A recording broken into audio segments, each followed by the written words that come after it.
¿Está grabando? Supuestamente sí. Y ahora sí.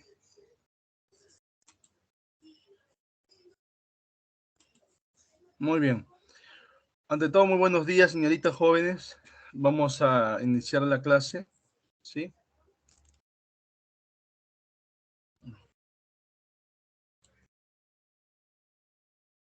No se ve bien, creo.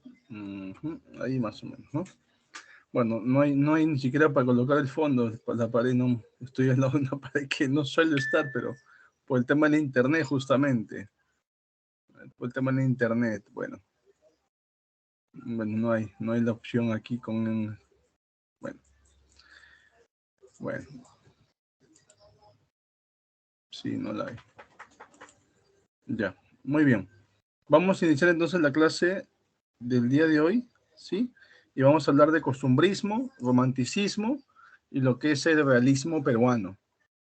Cuando hablamos justamente de este costumbrismo, hay que mencionar de que es el primer movimiento literario que nace durante la República, ¿sí? Si dicen durante la República, quiere decir que es el primer movimiento que se va a dar justamente después de que hemos sido declarados un país independiente.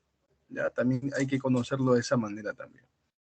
Este costumbrismo justamente va a ser parte, digamos, en su contexto, de lo que ya una vez el Perú independiente, nosotros administramos nuestras riquezas, nos administramos como país, por así decirlo, ¿sí?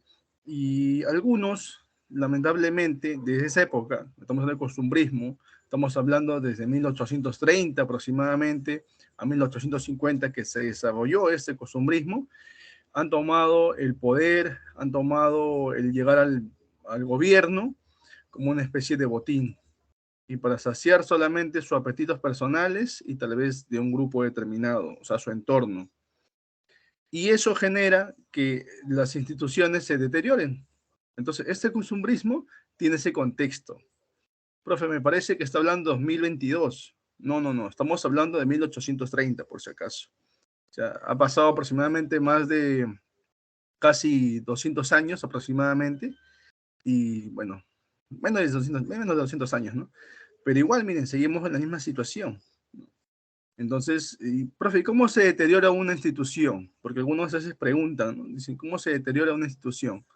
Colocando, asignando o designando algunas personas que no tienen el perfil o no cumplen con el desempeño de esa función, de ese ministerio, de esa área, de esa oficina, pero aún así, digamos, por cercanía, ¿sí? Por amistad y peor, si es por familia, porque se cae en un tema de nepotismo y eso es penado ahora. Antes tal vez no tanto sabía ese tema, pero ya en estos tiempos es penado. Si yo soy un funcionario público, no puedo tener un familiar directo en ese entorno laboral, ¿no? Pero bueno, entonces eso pasaba en esos años, 1830, estamos hablando siglo XIX, ¿ya? Y eso genera caos, genera crisis, que todo de una manera, por supuesto, generalizada, ¿ya?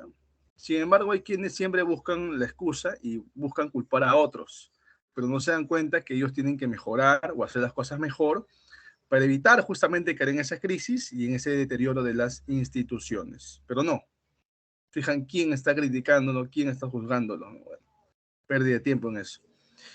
Importante y pregunta ese previ han sido justamente dos sobre este tema de costumbrismo, ya vino antes ya. ¿No? Justamente mencionaban cuál es el primer movimiento literario que nace durante la República o, o durante la llamada independencia, justamente es el costumbrismo. Y la otra pregunta, también similar, fue que corriente literaria, decía, corriente literaria de origen español. Es el costumbrismo. ¿Y por qué de origen español? Porque justamente este costumbrismo nace en España. Y como en ese entonces nosotros éramos una colonia, por así decirlo, ya prácticamente se llevaba a cabo aquí, en el Perú, este costumbrismo, y parte de 1830. ¿Ya? Bueno, manifestar también, por supuesto, los años, ¿no? Que justamente se menciona en la diapositiva, que va de 1830 a 1850. ¿Ya? Las características más importantes, justamente, que es el costumbrismo, va a describir los modos de vida, los usos, las costumbres, los hábitos. Y no solamente va a describir, sino inclusive algunos van a satirizar, van a criticar esas costumbres, esas formas de vida. Y como dice, hay una tradición satírica, ¿no? De burla, en el caso de oponerse, en el caso de juzgar nuestras costumbres, nuestros hábitos, como vamos a ver ahora. ¿Por qué, profe? Porque hay quienes prefieren no lo nuestro, sino lo extranjero. Muy bien, y las especies que justamente se destacan aquí es el género dramático, es el género lírico a través de las letrillas, los artículos de costumbres a través del género narrativo. ¿Sí? Entonces, son algunas características propias de este costumbrismo. Y ahí justamente tenemos en la imagen, ¿no? Las mujeres de la época, cómo se vestían, qué es lo que mayormente hacían entre ellos. Por ejemplo, bueno, era mayormente vinculado al tema de la música, ¿no? Uno de los bailes clásicos es el festejo que ustedes conocen, pero de ahí se desprenden otros tipos también, otras especies también de festejo, como la zamacueca, por ejemplo. ¿Sí? Y que por ahí vamos a ver nosotros un representante de una de las vertientes que se desarrolla en este costumbrismo, que vamos a ver a continuación, ¿sí? Que critica justamente ese baile de la zamacueca. ¿Alguien me recuerda quién critica el baile de la zamacueca? El baile de la zamacueca, ¿quién critica y Felipe lo Pardo de cataloga? Aliaga. ¿Perdón? Felipe Pardo de Aliaga. Muy bien, Felipe Pardo de Aliaga. Muy bien, Juan Carlos. ¿Y en dónde critica, en qué obra critica ese baile de la zamacueca? Frutos de la educación. Muy bien, Juan Carlos, en Frutos de la Educación. ¿Qué dice ese baile de zamacueca, mi estimado Juan Carlos? ¿Recuerdas? ¿Por qué lo critica? Un baile inmoral, algo así. Muy bien. Claro, un baile que provoca, dice, la mirada de los hombres. Un baile que es lascivo, un baile que es lujurioso, dice. ¿No? Entonces, bueno, puede darse que va contra la moral, ¿no? Algo inmoral, por así decirlo. Entonces, Felipe Pradaliaga, en Frutos de la Educación, que es una comedia, por si acaso que vamos a mencionar, critica el baile de la zamacueca. ¿Ya? Muy bien, muy bien. Justamente vemos lo que es el criollismo y el anticriollismo. Son dos vertientes que se desarrollan durante ese costumbrismo. Cuando hablamos nosotros de criollismo, hay que mencionar aquí al representante, que es Manuel Asensio Segura, y el anticriollismo, que es Felipe Pardo y Aliaga. Son dos representantes que se oponen, que de otra manera se van a enfrentar en el sentido de que uno va a, digamos, a respetar lo que es nuestro, lo nuestro va a respetar, ¿sí? Y con una actitud, digamos, vinculada al liberalismo, y el otro un pensamiento democrático. En cambio, el anticriollista, como es Felipe Pardo de Aliaga, va a tener un pensamiento conservador, ¿sí? Y va a defender lo absolutista o vinculado al absolutismo, a la monarquía, y prefiere, por supuesto, lo hispano, prefiere lo europeo.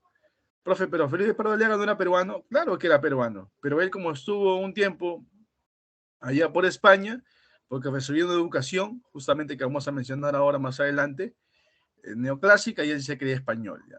Bueno, ahí justamente vamos a hablar de Manuel Asensio Segura. Él nace en 1805 en Lima justamente y fallece también en Lima en 1871. Tiene varios seudónimos. El más importante de ellos es conocido como el padre del teatro peruano. Como dice en la diapositiva, de tendencia liberal, de origen popular, a pesar de que su padre estaba vinculado al ejército realista, o sea, español en su momento, él también sirvió al ejército realista. Pero, luego de eso deja el ejército realista y va a vincularse al ejército peruano. Inclusive va a retirarse con el grado de sargento mayor. En 1842, su vida va a estar vinculada justamente a lo nuestro, como se dice. Tanto así, bueno, que conoce a una mujer vinculada mucho al tema, digamos, político, diplomático, como doña María Fernández de Viaña. Al final, nuestro amigo Manuel Acción Segura va a fallecer en 1871. Lo más importante que hay que recordar de él son los diarios que funda. Y también ha sido pregunta y se previ hace un tiempo, ¿sí? ¿Qué diarios son los que fundó Manuel Asensio Segura? Y en las claves estaba La Bolsa. En La Bolsa justamente va a publicar sus artículos periodísticos, también va a publicar sus comedias. ¿Qué profe ahí publica Ñacatita? Sí, publica Ñacatita. ¿Sí? Y también publica El Sargento Canuto, por ejemplo. Él es Manuel Asensio Segura. Profe, y en el Moscón, ¿qué publicaba? Es otro diario también que él funda, donde también va a publicar sus letrillas, sus artículos costumbristas también que tiene.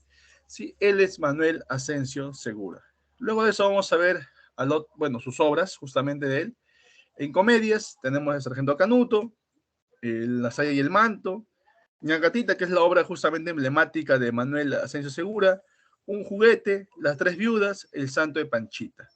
El que está en la foto, en la parte superior, justamente es Manuel Asensio Segura. Su mejor foto, ¿no? La obra, la comedia, El Santo de Panchita, justamente hace referencia a no solamente que lo escribió él, sino es coautor con Ricardo Palma. Por eso algunos, cuando ven las obras de Ricardo Palma, también figura El Santo de Panchita. Es que ambos son autores de esa obra, de esa comedia. El drama histórico, también, en este caso tenemos a Blasco Núñez de Vela, por ejemplo. ¿Ya? Y la poesía lírica, en este caso, que desarrolló a través de las letrillas, encontramos La Pelimuertada, A las Muchachas, A una Viuda. Y tenemos también los artículos periodísticos, como Los Carnavales, Las Calles de Lima, Un Paseo al Puente. Muy bien, muy bien. Profe, y de aquí, ¿qué han preguntado de las obras de Manuel Asensio Segura? Lo que han preguntado justamente es, ¿no? Obra de Manuel Asensio Segura. Entonces, el que menos, ¿qué busca? ¿Qué busca? ¿Qué obra busca? Cuando uno dice obra de Manuel Asensio Segura, en las claves, ¿qué espera ver? ¿Qué obra espera ver en las claves? Ñacatita.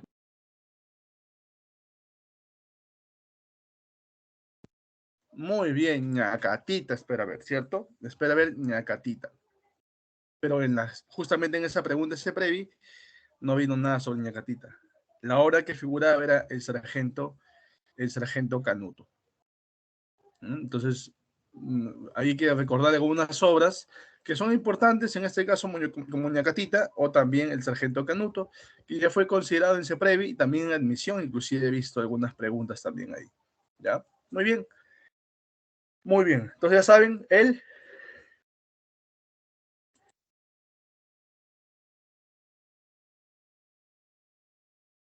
un momento, por favor.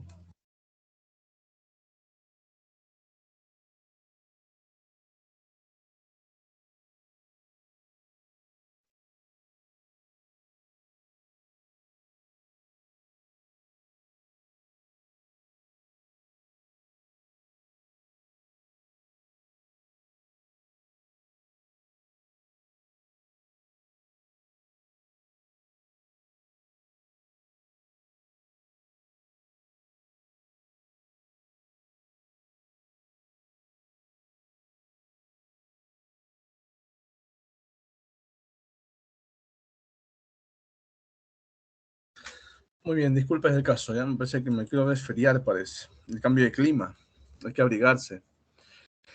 Bueno, entonces, él es Manuel Asensio Segura. En la imagen justamente vemos ahí a la personaje, en este caso que es la esposa, la mamá de Juliana, la esposa de don Jesús, y la señora que está a la mano izquierda, que está cubierta justamente con una pañoleta, es Ñacatita. Justamente vamos a ver a continuación la obra Ñacatita. Género dramático, especie de comedia, ¿sí? Los temas encontramos la alcahuetería, la chismosería, el matrimonio por interés. Aquí, en esa época, más que todo, los padres imponían justamente a los hijos con quienes iban a casar, por ejemplo. Y mayormente los padres buscaban personas que tengan solvencia económica, que tengan clase social, que sean de abolengo, de estirpe, que tengan de casta, como dicen, ¿no?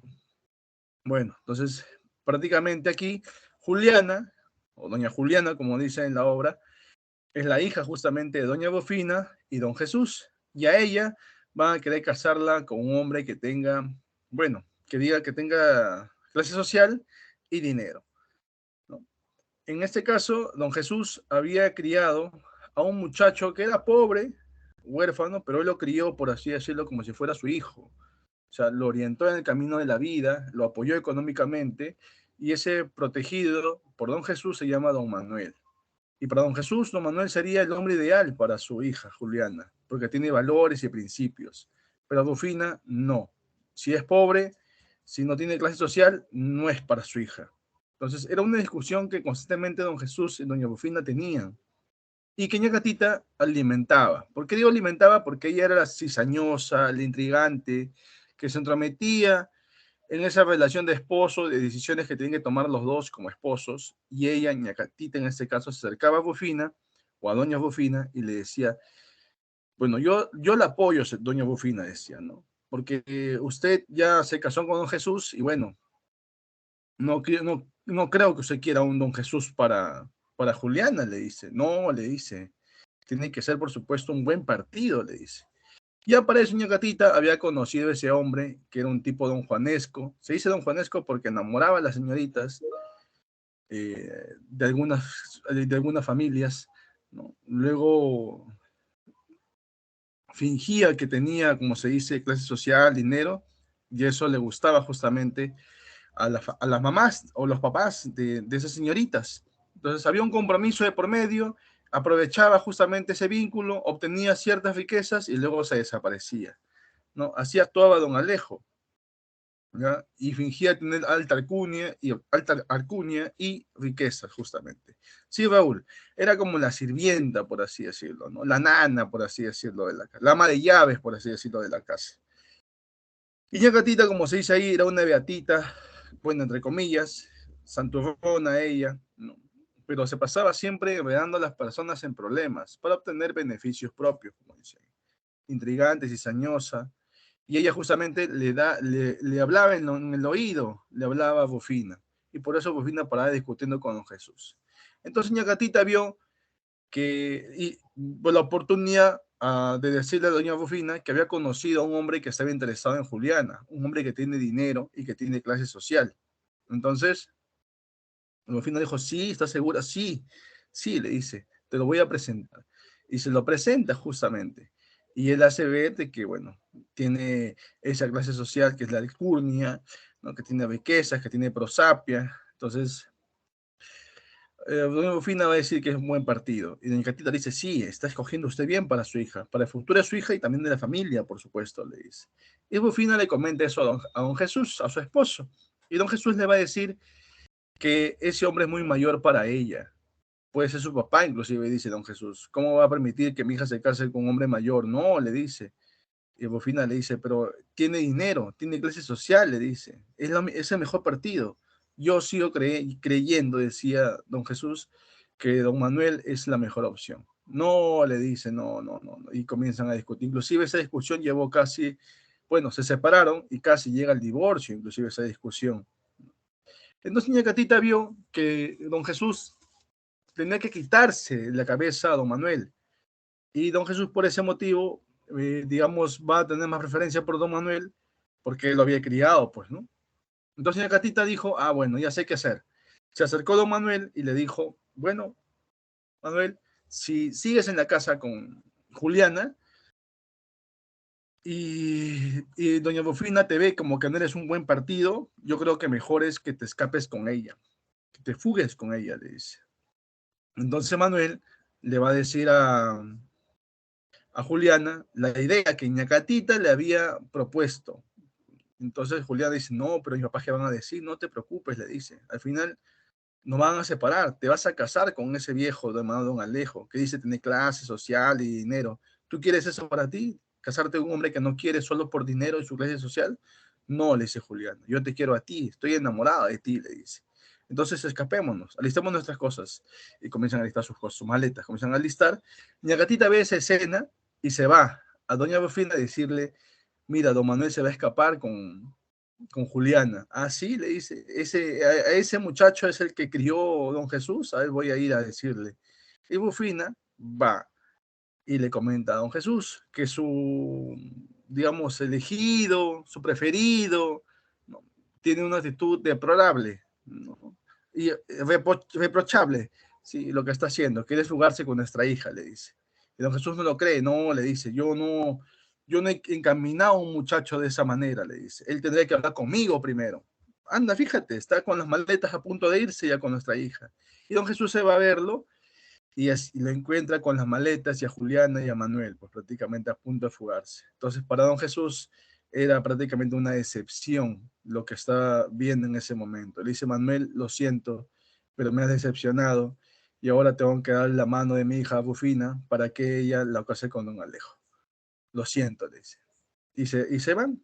Sí, don Manuel se queda prácticamente triste, solo, desconsolado, porque ya no va a poder casarse con Juliana. Ahora van a hacer los preparativos para la boda de Juliana con don Alejo. Y ese día, bueno, va a llegar don Alejo justamente a la casa, ¿no? Y van a hacer los preparativos para el matrimonio, van a conversar ahí, ¿no? Y ahí justamente se genera el desenlace de la obra, porque va a llegar el amigo de don Jesús, que se llama don Juan. Y don Juan llega a la casa con algunos encargos y entre ellos trae una carta. Y lo bueno es que en esa casa estaba don Alejo. Y don Alejo se escondía, no quería que lo vea, se escondía.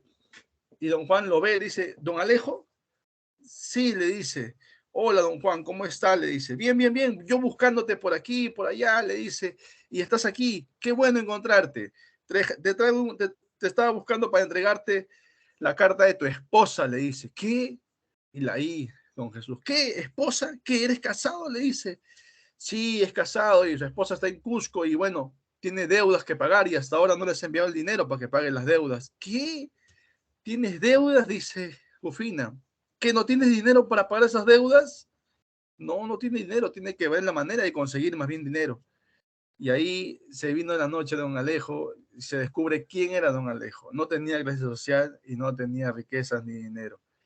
Entonces don Jesús, ¿qué hace? Lo expulsa de la casa a don Alejo, ¿no? Y no solo a él, ¿a quién más expulsan? A ver, ¿a quién más expulsan de la casa? ¿A quién creen que expulsan de la casa? Doña Catita.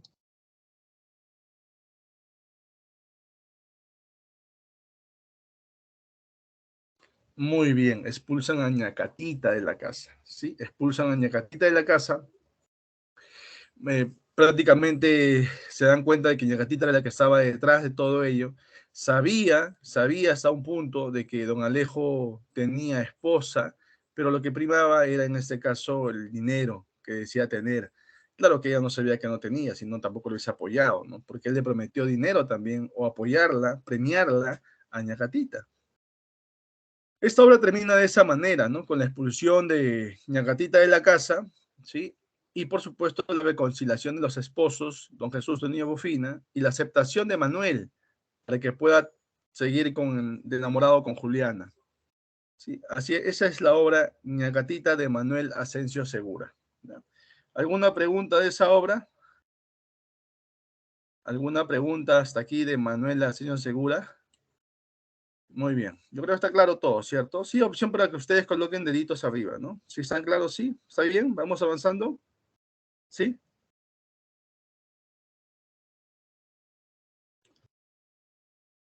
¿Sí? ¿Estamos bien? ¿Alguna duda? ¿Algo? Bueno, el silencio dice que vamos bien, supongo. Ahí Yair, justo Yair, Yair. Muy bien, Yair. Entonces continuamos con Felipe Pardo Aliaga. Justamente él también nace en Lima. Al año siguiente, no más que Manuel Asensio Segura, ¿sí? A Felipe Pardo Aliaga lo conocen como el señor de la sátira.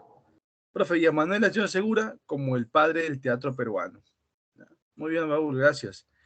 Justamente vemos ahí, sus padres son Manuel Pardo Rivadeneira y doña Mariana Aliaga.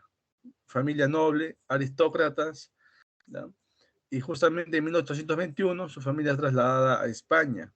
Él, Felipe Pardo Aliaga, por supuesto, también se va a España y ahí recibe una esmerada, dice, educación en la Academia Neoclásica llamada Mirto. Y de ahí viene con un sentido, un estilo, un culto, refinado, ¿sí? Y retorna al Perú. Y cuando retorna al Perú, retorna justamente con todos esos aires de grandeza, pues, ¿no? De sentirse español prácticamente, ¿no? Un señorón, ¿no? Bueno, y él se va a burlar inclusive de la misma aristocracia. Se burda de la misma, siendo aristócrata o familia aristocrática, ¿no? él, como ya estuvo en España y se cree español, critica todo. Todo lo que es lo nuestro va a criticar. ¿Sí? Y va a preferir siempre lo hispano, lo europeo. Por eso es anticriollista. ¿Ya? Ahora, él, para hacerle frente a lo que Manuel Asino Segura hacía con su teatro, revalorando lo nuestro, apreciando lo nuestro, difundiendo lo nuestro, él, Felipe Pradalego, se opone. Y si Manuel Asino Segura publicaba una comedia en La Bolsa, o un artículo periodístico en el Moscón, entonces él va a publicar también sus escritos en el diario que él va a fundar. Él fundó un diario. Voy a escribirlo, ¿ya? Felipe Pardo y Aliaga fundó el diario El Espejo de mi Tierra. El Espejo de mi Tierra. Ahí está. ¿Ya? Él funda ese diario justamente que está en la diapositiva, ¿no? Porque colabora con el Mercurio Peruano, el Conciliador, pero él funda El Espejo de mi Tierra. Y en ese diario es donde le hace frente al diario de Moscón y La Bolsa, que había fundado Manuel Asensio Segura. Justamente en 1829, él va a estrenar su obra, Frutos de la Educación, que es la obra que justamente comentábamos con su compañero Juan Carlos, porque él le mencionó de que ahí justamente se critica un baile, el baile de la zamacueca, que se desprende del festejo y tiene movimientos de caderas, de cintura, y se menciona que es un baile en la obra, se menciona en la obra, Felipe Pradallega lo hace, de que el baile es lascivo, provocador. Doña Pepita, ¿sí? Era la hija justamente de esta familia, que estaba siendo, digamos, vinculada ya de manera matrimonial con un inglés, ¿ya? Y la querían casar con un inglés para mejorar su situación económica de la familia y pagar las deudas. Eso es lo que quería hacer justamente esta familia. Y por eso a doña Pepita la estaban, digamos, vinculando ya en el aspecto matrimonial con el inglés. Pero cuando ponen la música, colocan la música de la zamacueca, doña Pepita sale a bailar y comienza a moverse ella, pues no, todo coquetona ahí con su movimiento de cadera, de cintura. El inglés la ve y se espanta, se conmociona y dice, ¿cómo es posible? Dice que una mujer baila de esa manera y genera la mirada de todos los hombres aquí. Está siendo provocadora, decía, ¿no? De esa manera la va a acusar a doña Pepita. Y por ese baile es que él rompe el matrimonio. O sea, no el matrimonio, sino rompe, como se dice, el compromiso de matrimonio, de casarse, ¿no? Ya no quiere casarse con ella, ¿no? Es una obra muy interesante, una comedia muy interesante, ¿ya? De un perfil anticriollista criticando un baile que es, por supuesto, nuestro, ¿no? Ahora, él se inicia en la política también, va a ser diplomático, ¿no? También se casa con doña Francisca de Osma, una mujer también, por supuesto, vinculada al mundo político, diplomático también, ¿no? Y en el caso de profe, él participó en un gobierno, claro, él fue diplomático del que fue presidente del Perú, el presidente más joven del Perú, no constitucionalmente hablando, o sea, no por votación, sino a través de un golpe de Estado, pero él se impuso ahí, ¿no? Se impuso. ¿Recuerdan quién es el presidente más joven de ese entonces, por supuesto? ¿Alguien recuerda? Él se llama Felipe Santiago Salaverry. Y Felipe Santiago Salaverry, ¿sí? Es el quien lo va a nombrar diplomático justamente a Felipe Pardo de Aliaga. Por eso el que él viajó. Profe, ¿qué pasó con Felipe Santiago Salaverry? En esa confederación Perú-Boliviana, justamente, había un caudillo llamado José de Santa Cruz, ¿no? Porque antes el Perú y Bolivia dice que iban a ser un solo país, estaban con esa idea, ¿no? Bueno, siempre hay ideólogos, siempre hay, ¿no? Entonces tenían esa idea de unificar ambos países. Y bueno, ahí está José de Santa Cruz justamente, que va a derrocar a Felipe Santiago Salaverry. Y bueno, lo derroca, lo mata, mejor dicho, y así fríamente lo mata, se deshace de él, ¿ya? Y ellos comienzan a hacer toda su cuestión ya política y vinculada al poder que ellos querían tener. Y eso por historia ustedes lo conocen. Bueno, de la muerte de Felipe Santiago Salaverry se entera Felipe Pardo y Aliaga. y Felipe Pardo de Aliaga justamente va a oponerse a José de Santa Cruz. Pero sabía que políticamente no podía hacerlo porque el otro tenía todo el poder en ese momento. Entonces Felipe Pardo de Aliaga se le va a ocurrir dedicarle unas letras que se llama La Jeta del Guerrero. Y en La Jeta del Guerrero justamente se burla el aspecto físico de José de Santa Cruz. José de Santa Cruz tiene unos labios prominentes, ¿no? Un poco de bembita tenía, ¿no? Entonces Felipe Paradiaga le escribe La Jeta del Guerrero y le dice, podrás cargar con tus guanacos, con tus animales, tus armas, llevar polacos, le dice, ¿no? O sea, tener un ejército grandioso, le dice, ¿no? Pero lo que no vas a poder cargar es con tu jeta. Entonces se burla, ¿no? Bueno, muy bien. Ese es Felipe Pardaliaga, quien tiene ese epigrama dedicado a José de Santa Cruz. ¿Qué pasó, Carol? El teclado está fallando tal vez.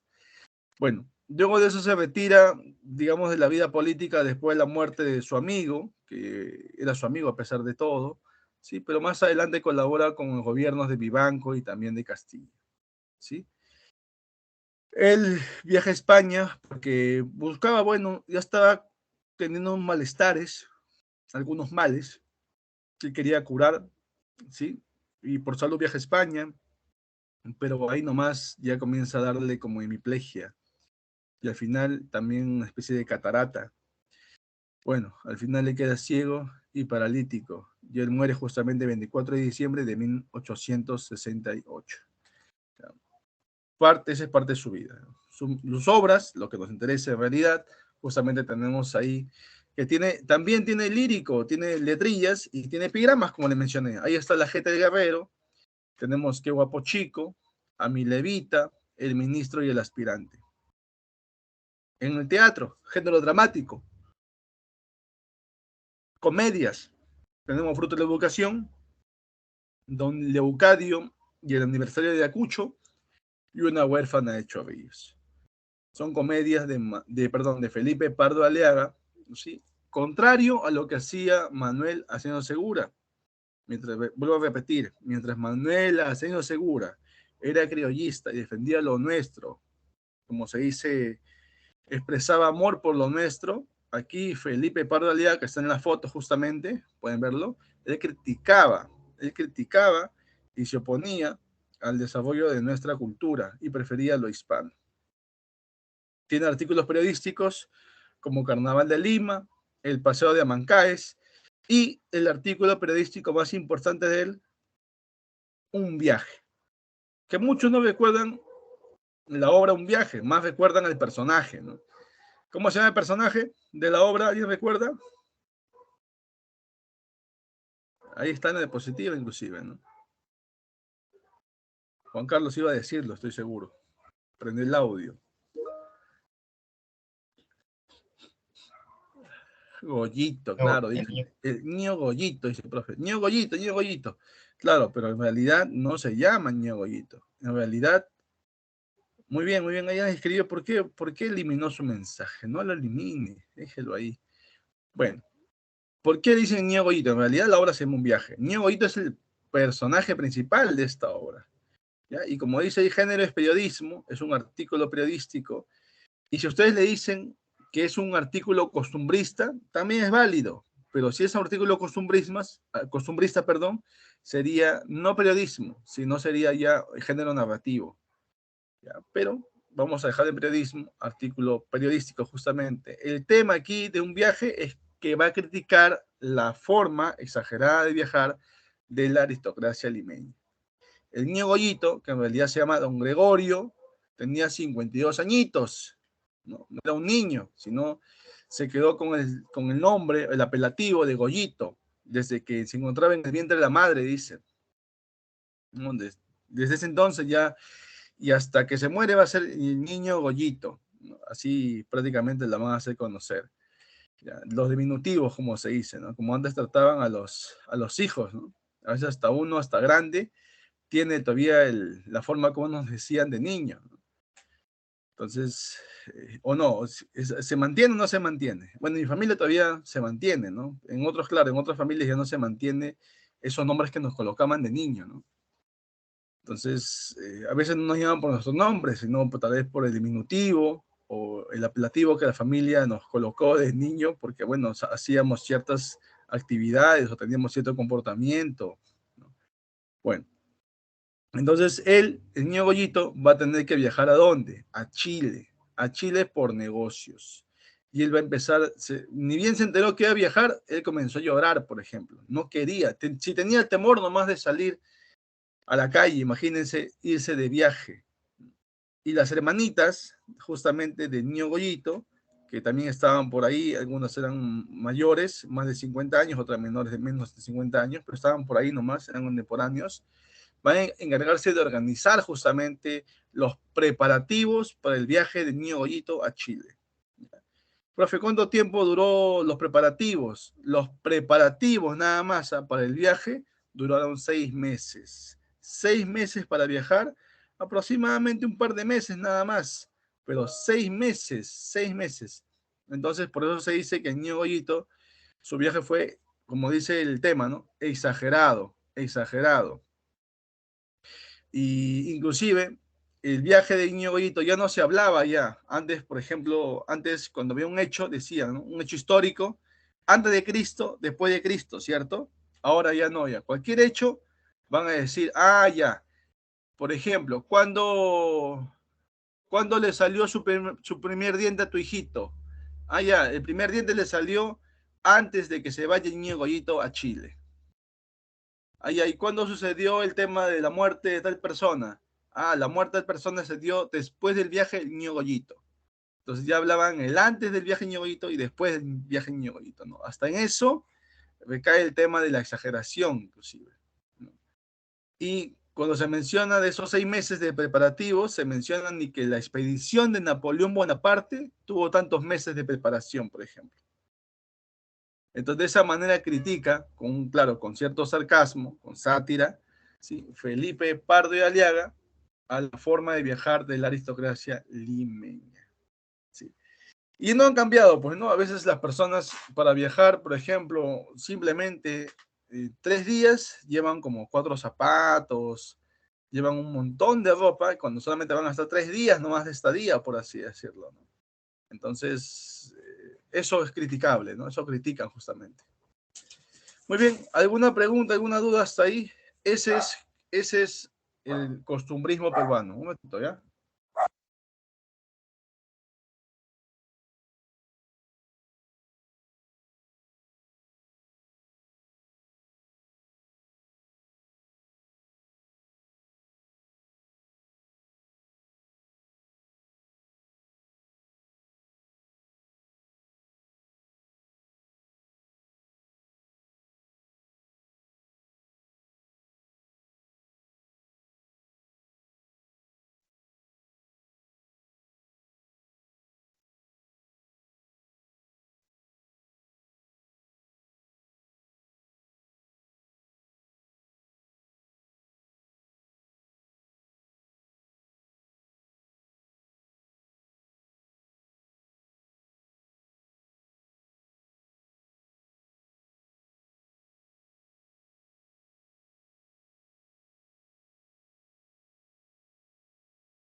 Muy bien.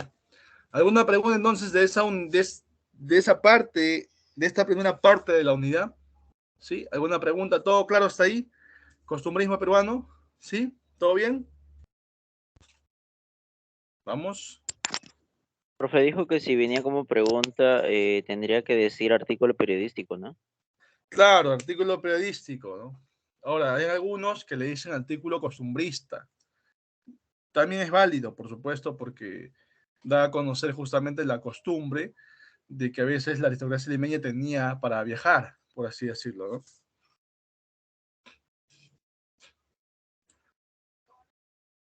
Muy bien. Muy bien. ¿Alguna pregunta más tienen al respecto?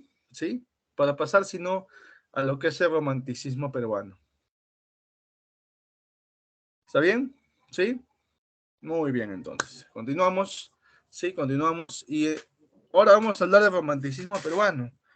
Profe, ya hablamos de romanticismo antes. Claro, ya hemos hablado de romanticismo. Hemos hablado de romanticismo alemán, por así decirlo, porque vimos al padre del romanticismo alemán. ¿Quién era? Vamos. Autor del drama Fausto. Autor de la novela epistolar Las cuitas del joven Werther. ¿Quién era? Porque recuerden que este romanticismo surge justamente en Alemania, a finales del siglo XVIII. ¿Quién era? Vamos. No me digan que no recuerdan. No me digan que no recuerdan. Goethe. Muy bien, señorita. Wolfgang Goethe. Wolfgang Goethe es el padre del romanticismo alemán, ¿sí? Y él es el encargado en su momento de difundir justamente este romanticismo, que se va, dijimos, por Inglaterra con Lord Byron, que se va por Francia con Víctor Hugo, inclusive llega a América del Norte con Edgar Allan Poe, llega de manera tardía a España, ¿recuerdan?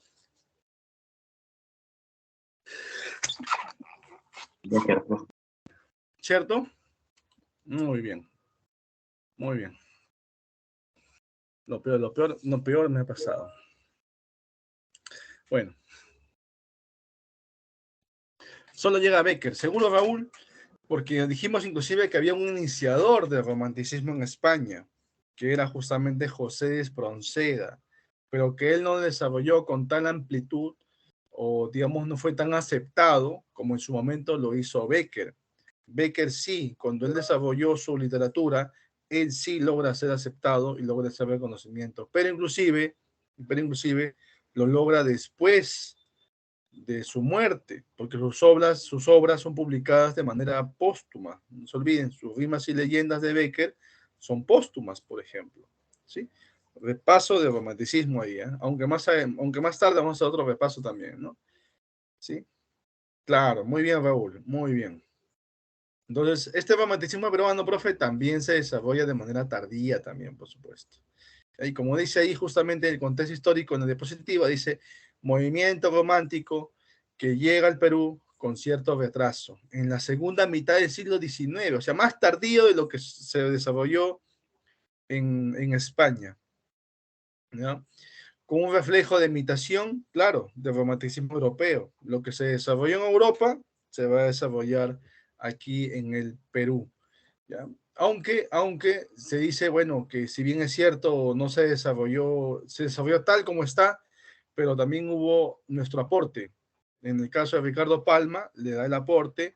En el caso de Carlos Augusto Salaverry, también le da su aporte, ¿ya? Bueno, justamente sobre el romanticismo, dice, era la época de la aparente bonanza económica, que era financiada por la explotación del guano y el salitre. ¿Recuerdan? Ese gobierno fue justamente del populista Ramón Castilla y que Prosperidad logró ser falaz. presidente. Ah, muy bien, excelente. Eso justo iba a preguntarles. ¿Y cómo se llamó ese gobierno populista de Ramón Castilla? La prosperidad, el gobierno de la prosperidad falaz. ¿Había o no había riquezas? ¿Había o no había ingresos? ¿Qué dicen? ¿Había o no había?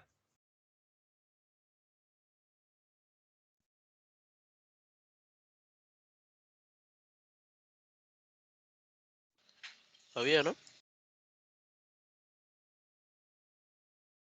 Claro, claro. Claro que había. Había riquezas. Había riquezas. ¿Qué hizo ese gobierno? Despilfarró el dinero. ¿Sí? Ganaban más de lo que debían ganar. Cobraban más de lo que debían cobrar. Entonces, ya no había dinero ya. Por eso le llaman prosperidad falaz. ¿Qué hizo Ramón Castilla? Se dice que él es el gestor es el iniciador, por así decirlo, es el que va a provocar esa llamada deuda externa. Se va a prestar dinero para cubrir justamente ese desfalco, que es la falta de dinero. Sí, pues al menos hizo algo, ¿no? Pero dejó pues un desfalco tremendo, ¿no? Y ahí empieza con la deuda externa, ¿no? Muy bien, Raúl. Algo tuvo que hacer, ¿no? Muy bien.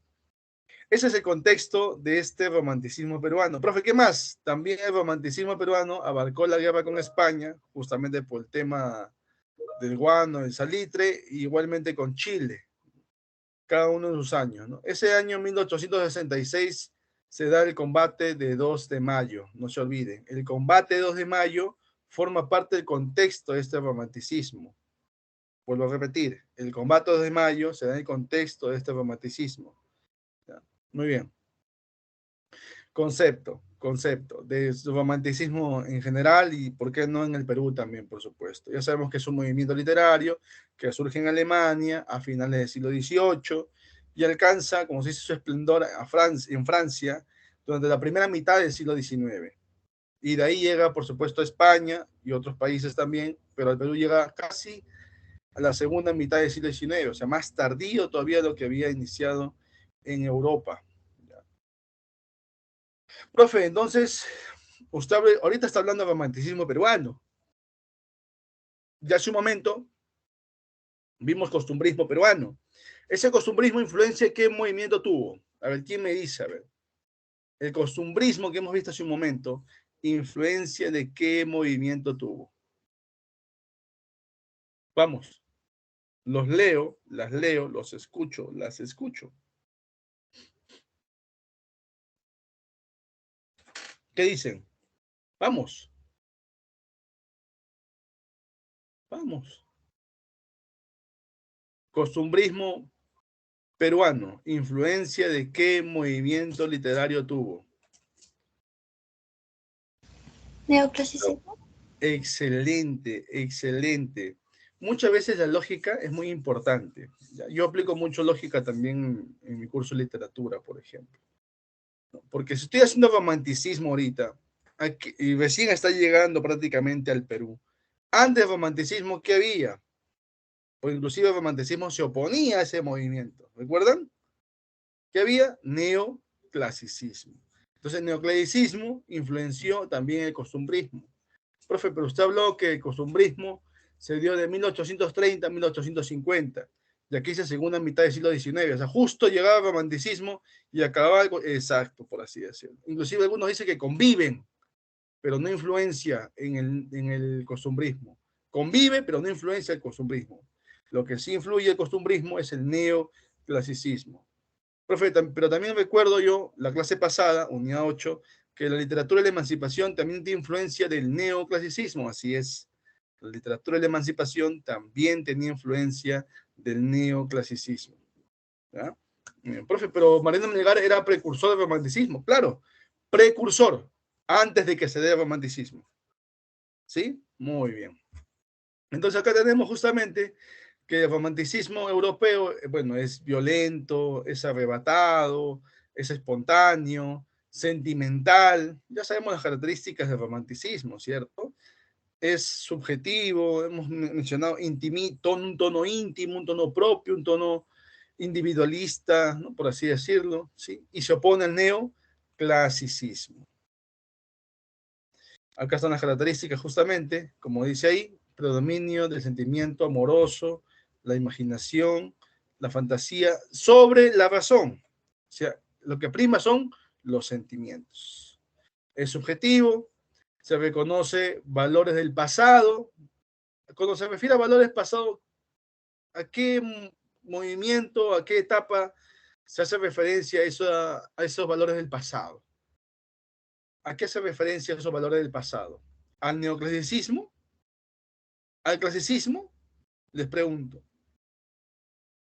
Cuando dice que reconoce los valores del pasado, ¿hace referencia a que reconoce al neoclasicismo? ¿Al clasicismo reconoce? Esa es la pregunta. ¿Qué dicen? No, pues, profe, no lo reconoce porque el romanticismo se opone al neoclasicismo y por ende se opone al clasicismo. Entonces, ¿qué elemento del pasado o qué etapa del pasado va a reconocer a la cultura medieval? No se olviden. Los románticos tienen muy en cuenta la cultura medieval, el aspecto religioso, vinculado, por supuesto, al sacramento, por ejemplo, del compromiso, que es el matrimonio, ¿sí? Un punto importante, no se vayan a olvidar eso, ¿ya? Algunos piensan, cuando hablan de elementos o valores del pasado, dicen, ah, son neoclásicos, ¿no? Pues si se opone, ¿cómo va a valorarlos? Es cultura medieval, ¿ya? Admira el paisaje. Como dice ahí, no tuvo un carácter creativo, original, ¿ya? Porque vino prácticamente, llegó al Perú, y acá van a imitarlo, van a desarrollarlo tal como vino, pero su aporte importante lo dio Ricardo Palma y Salaverry.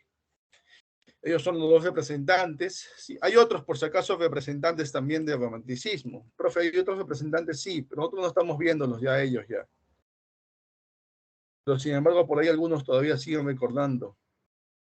Vamos a colocar, yo voy a colocar dos nomás. A Nicolás Orpancho, con su obra poética que tiene Brisas del Mar. ¿Ya? Y el otro es Juan de Arona. Es el seudónimo. Es un seudónimo. Él se llama Pedro Pasoldán, por si acaso. Su obra de él se llama Sonetos y Chispazos. ¿Ya? Son dos representantes también del romanticismo. También representantes del romanticismo peruano voy a colocar.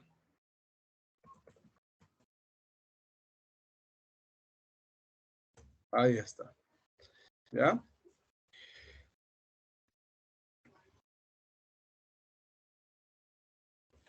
Raúl, tu pregunta no la entiendo. A ver, dice ahí, tratado de H para pagar la deuda. Ah, no recuerdo. Bueno, y dice, bueno. Ah, bueno, desde antes, claro, Catherine, desde antes, ¿no? Despilfarraban el dinero, malgastaban el dinero, no lo invertían como debía ser. No había una vez, mucho hablan de la distribución o redistribución de las riquezas, sin embargo, solamente es verbo, o solamente, ni siquiera verbo, porque verbo es acción, ¿no? Solo quedan palabras nomás, nada más. Bueno, seguimos a ver entonces con lo nuestro, y justamente se menciona aquí que se manifestó en su faceta menos comprometida con la realidad política y social. El romántico no critica, pues, no es criticar, no critica la realidad social ni política, ¿sí? Pero sí tuvo, dice, mucho que ver con el tema de dar a conocer lo nuestro, o sea, lo nacional. El romántico, recuerden, es nacionalista. Hay admiración del paisaje, admiración por lo nuestro, por supuesto, ¿ya? Y van a imitar a algunos románticos europeos como Lord Byron, inglés, José Espronceda, quien él inicia justamente el romanticismo en España, José Espronceda. Víctor Hugo es el máximo representante del romanticismo. Y Heine, quien le dio la propuesta justamente a Wolfgang Goethe para que se involucre mucho en el campo literario. Heine lo apoyó, él es alemán, lo apoyó mucho a Wolfgang Goethe en el aspecto literario. Inclusive le propuso que leyera a Homero y a William Shakespeare, inclusive, ¿no? Para que pueda de una otra manera acrecentar, mejorar su bagaje literario. Bueno, representantes justamente tenemos a Carlos Augusto Salaverry, su obra más importante, su mejor obra, Cartas a un ángel. Y Cartas a un ángel, por si acaso, forma parte de un poemario que se llama Albores y Destellos. Y dentro de Cartas a un ángel hay un poemita, que es una elegía, que se llama Acuérdate de mí. Muy bien, profe, y ahí abajo dice Ricardo Palma y Soriano, con sus conocidas tradiciones peruanas. Si a ustedes le preguntan quién es el poeta lírico más importante del romanticismo peruano, el poeta lírico más importante del romanticismo peruano es Carlos Augusto Salaverry. Si ustedes le preguntan quién es el máximo representante del romanticismo peruano, ese es Ricardo Palma. ¿Y por qué? Porque Ricardo Palma desarrolló no solamente uno o dos géneros literarios, desarrolló prácticamente como 4 o 5 géneros literarios, ¿sí? Varias obras que justamente están vinculadas al aspecto cultural, al aspecto sobre este romanticismo. Por eso es el máximo representante del romanticismo peruano, Ricardo Palma. Ricardo Palma, mi estimada Adelite. ¿Ya? Ahí está, Ricardo Palma es el máximo representante del romanticismo peruano. Ese es el término. ¿Ya? Muy bien, justamente vamos a ver aquí ahora a nuestro amigo Carlos Augusto Salaverry. ¿Ya? Vamos a ver, vamos a hablar ahora de él. ¿Todo claro hasta ahí?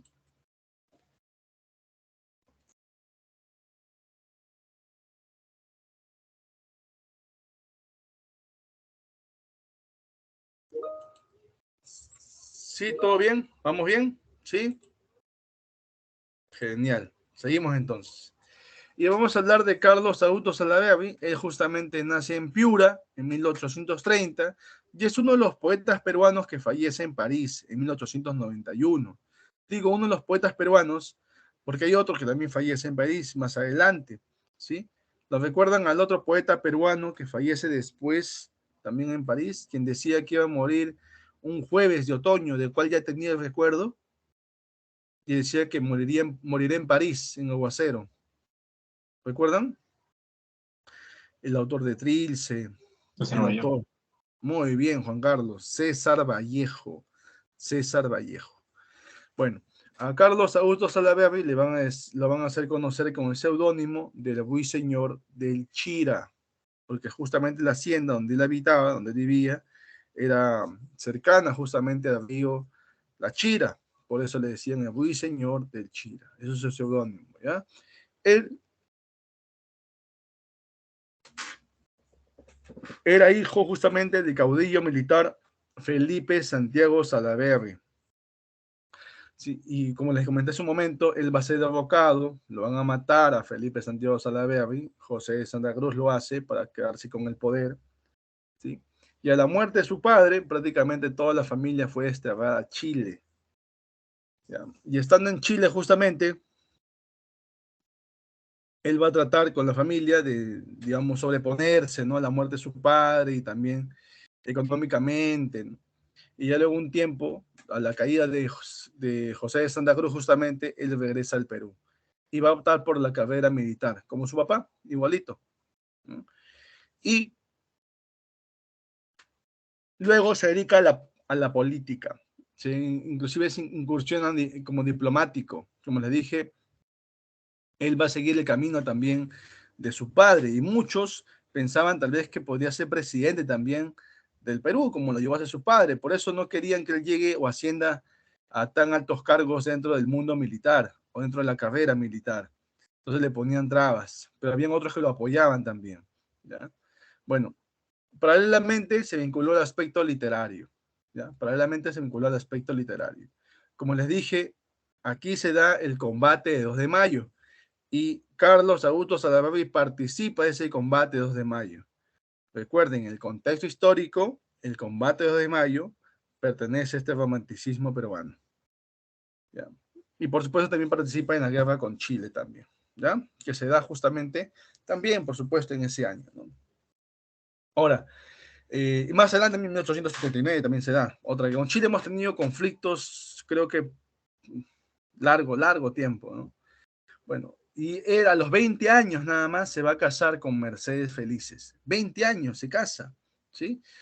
Se casa con Mercedes Felices. Pero ese matrimonio no es muy feliz, que digamos, y al año nomás se termina, se divorcian, se separan, ¿sí? Bueno, y conoció otra mujer que se llama Ismena Torres. La familia se va a oponer a que ella se relacione con Carlos Augusto Salaverry, primero porque estaba vinculado al mundo militar y al mundo político, ¿no? Y literario. Entonces la familia decía, mundo militar, mucho problema, mundo político, más problema, mejor hija, y a su hija la envían a Europa, ¿no? Entonces Carlos Augusto Salaverry siempre estuvo pendiente de ella, sin embargo, y él también luego viaja a Europa, ya cuando pasa toda la cuestión de la política, la diplomacia, y ya estaba destacando en el aspecto literario, va a Europa justamente y se va a encontrar con ella. Ya es la mujer que lo acompaña hasta sus últimos días de vida, ¿sí? Como se dice, estando de viaje en Europa, ya se ve casado, ya, él sufre de una parálisis. ¿no? Y lo llevan a París justamente para que puedan tratarlo, pero ya es demasiado tarde. Él fallece justamente en París en 1891. ¿Ya? La temática justamente de sus obras está vinculado al amor y también, por supuesto, el dolor. Por eso hablamos amor, dolor, mucho se relaciona con la palabra o la especie lírica conocida como elegía, ¿ya? Elegía. Y sus obras, o él en este caso, va a tener influencia justamente de Víctor Hugo, ¿ya? De Heine y también de Becker, ¿ya? Él es Carlos Augusto Salaverry. Justamente sus obras, ¿sí? En poesía tenemos Diamantes y Perlas, tenemos Albores y Destellos, como les dije, dentro de Albores y Destellos está Cartas a un Ángel. Dentro de Cartas a un Ángel está el poema Acuérdate de mí, la elegía, Acuérdate de mí. También está Misterios de la tumba, Misterios de la tumba. ¿Ya? Mencionar esta obra, por ejemplo, Misterios de la tumba, tiene un contenido un tanto filosófico, vinculado, por ejemplo, al tema de lo sobrenatural, ¿sí? Vinculado al tema de la muerte, ¿ya? Entonces, siguiendo un poco lo que hizo Gustavo Adolfo Bécquer, pues recuerdan en sus leyendas también, si bien es cierto, daba a conocer el paisaje español, o sea, nacionalista Bécquer, pero también hablaba de lo sobrenatural también, ¿ya? Muy bien, y en el dramático encontramos Atahualpa, la conquista del Perú, Abel o el pescador americano, El bello ideal, El amor y el oro. Es lo que encontramos dentro de estas obras de Carlos Augusto Salaverry. Y ahora vamos a hablar de don Ricardo Palma. Él justamente nace en Lima en 1833 y fallece en 1919. Él pertenece a una familia criolla, ¿ya? Él también va a participar del combate 2 de mayo, también en 1866. Es un combate, digamos, conmemorativo para nosotros, ¿ya? Entonces, se da durante no se olvide, durante el romanticismo, ¿ya? Y inclusive estuvo bajo las órdenes de José Gálvez, otro de los héroes justamente peruanos. Él va a participar también en la guerra con Chile, combatiendo en la batalla de Miraflores. Profe, ¿y por qué combate él en la batalla de Miraflores? Bueno, pues los chilenos llegaron a Lima, ¿sí? Y van a comenzar a incendiar casas, instituciones, establecimientos. Entre esas instituciones está justamente la Biblioteca Nacional. Van a incendiar nuestra Biblioteca Nacional. Se perdieron más de 50.000 volúmenes de libros entre esas instituciones. Bueno, ¿no? Entre las casas estaba la casa del mismo Ricardo Palma, que también va a ser incendiada. Y él mismo va a perder como 4.000 volúmenes de libros. 4.000 volúmenes de libros va a perder él. Y ahí también pierde el original de su novela Los Marañones. Bueno, él, como vio que la Biblioteca Nacional había sido incendiada y se perdió tantos libros y no hay forma de abrir las puertas otra vez porque no había libros, pues estaban quemados. ¿Qué hizo? Ricardo Palma solicitó donaciones, hizo requerimiento de donaciones a sus amigos del extranjero, aquí también del Perú, por supuesto, y van a enviar sus donaciones de libros. Todos envían sus donaciones de libros y él va a comenzar a recopilarlo. En un año nomás logró la mitad de volúmenes que se había quemado, que se habían perdido en el incendio. Y por ese motivo, él va a ser catalogado, va a ser conocido con el seudónimo del bibliotecario mendigo. ¿Ya? Ahora, mencionar aquí, por ejemplo, cuando se habla de bibliotecario mendigo, mencionar también que él, por ese motivo, es también, o va a ser designado como director de la Biblioteca Nacional. Él es justamente nuestro amigo don Ricardo Palma. Y habían gobiernos militares, gobiernos civiles, por supuesto. Los gobiernos civiles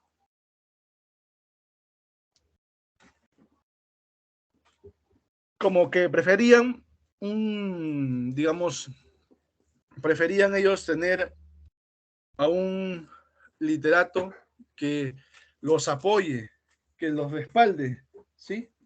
Un ratito. Tocando.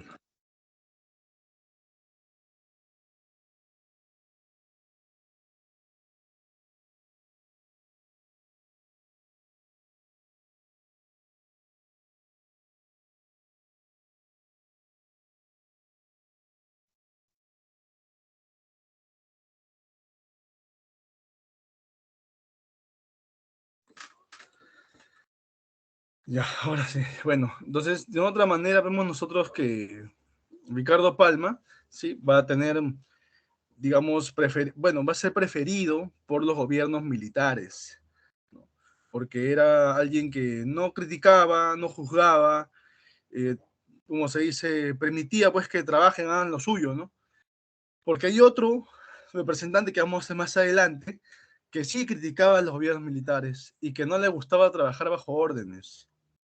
Sí, ¿saben a quién me refiero, no? Que es contrario justamente a Ricardo Palma, ¿no? En ideas, y por supuesto cada quien desarrolló un movimiento literario distinto. En el caso de Ricardo Palma, romántico, y en el caso ¿de quién aquí me refiero? El otro movimiento, ¿cuál es? Que se opone justamente al romanticismo, que vamos a ver ahora, a continuación, en breve. ¿Cómo se llama ese movimiento? Donde es objetivo, donde predomina la razón, porque aquí el romanticismo... Muy bien, excelente, excelente.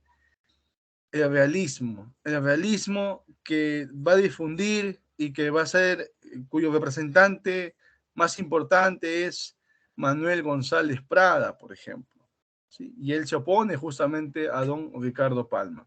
Y ambos van a disputarse ese cargo de director de Biblioteca Nacional. Los gobiernos dictatoriales, militares, mejor dicho, que mayormente son dictadores los militares, mayormente, no digo siempre, mayormente, eh, van a preferir a Ricardo Palma. No le gustaba a Manuel González Prada porque era muy crítico y aparte él tampoco quería trabajar, tampoco quería trabajar con ellos. Entonces, en cambio, los gobiernos civiles sí preferían a Manuel González Prada, ¿sí? Preferían tenerlo de su lado a que esté en contra de ellos. Y a él, como no veía, digamos, que eran, lo dejaban trabajar, le dejaban hacer sus cosas, no lo amordazaban, entonces a él le gustaba estar con gobiernos civiles, ¿no? Cada quien tenía su preferencia, por así decirlo. ¿Ya? Muy bien. Esa es la anécdota, ¿no? Dentro de ambos. Inclusive hay una discusión entre ambos también, ¿no? Así como lo hubo entre Gabriel García Márquez y Mario Vargas Llosa en un momento determinado, donde Mario Vargas Llosa inclusive se menciona que le había dado un derechazo a Gabriel García Márquez. No sé si han escuchado ustedes esa anécdota de antaño, ya, porque bueno, ya falleció Gabriel García Márquez, pues, ¿no? Y Mario Vargas Llosa aún sigue con nosotros, ¿no? Bueno, entonces en aquella época igualito era una confrontación entre Ricardo Palma y Manuel González Prada. Ahora, en el caso de nuestro amigo Ricardo Palma, justamente mencionar que es el creador, él crea justamente esta especie narrativa llamada tradición, ¿ya? Es una especie literaria narrativa. Que para crear yo justamente una tradición, tengo que tener en cuenta combinar algunos elementos, combinar cuento, leyenda, crónica, historia, inclusive como también artículo de costumbre, combinar todo ello, ¿sí? Y utilizarlo de una manera irónica, irónica, ¿no? Con ironía justamente, ¿no? Con un lenguaje coloquial. Ello es una tradición, ¿no? Y él va a recopilar sus escritos y le va a llamar tradiciones peruanas. Tradiciones peruanas le va a llamar. Lo particular de esto es cuando él publicó sus tradiciones peruanas, en un inicio le llamaba articulitos, le llamaba. Ya luego ya lo publica como tradiciones peruanas. Y justamente lo que se menciona aquí es que él siempre tiene, digamos, sus tradiciones peruanas como anécdotas, ¿no? Con cierta ironía, con cierta burla, tal vez de la historia o de los personajes que conformaban esa historia, ¿sí? Y profe, ¿ya crítica? No, no era un crítico literario o digamos, era un crítico del sistema en el cual se encontraba en ese entonces, no, no como lo hizo Manuel González Prada, no, de esa manera no. Profe, y cuando dice Ricardo Palma, ¿qué se viene a mi mente? ¿Qué se viene a mi mente cuando dicen Ricardo Palma? ¿Qué obra viene a mi mente cuando dicen Ricardo Palma? ¿Qué dicen? Tradiciones peruanas. Claro, ¿no? Dice autor, o mejor dicho, obras, obra, ¿no? Obra de Ricardo Palma. Entonces, ¿qué esperan en las claves? Tradiciones peruanas, ¿no? Pero les comento, en las claves no había tradición peruana. ¿Qué decía? Verbos y gerundios.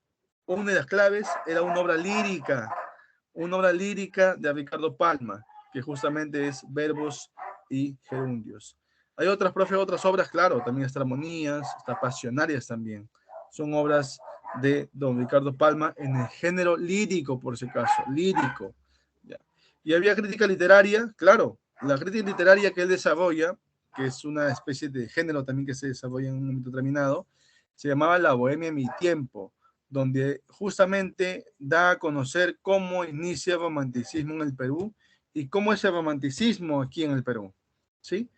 Entonces, ese es don Ricardo Palma. Esa obra también ha sido mencionada ya antes, ya en una pregunta de Seprevi. ¿Y por qué esa obra? Porque es como que es la obra que te da a conocer cómo es el romanticismo aquí en el Perú, ¿sí? Cómo se desarrolla el romanticismo en el Perú, ¿ya? En el género dramático encontramos ahí La hermana del verdugo, Rodil también está, encontramos Anales de la Inquisición, encontramos Monteagudo y Sánchez Carrión. Entonces, profe, tenía varios géneros, claro, tenía varios géneros.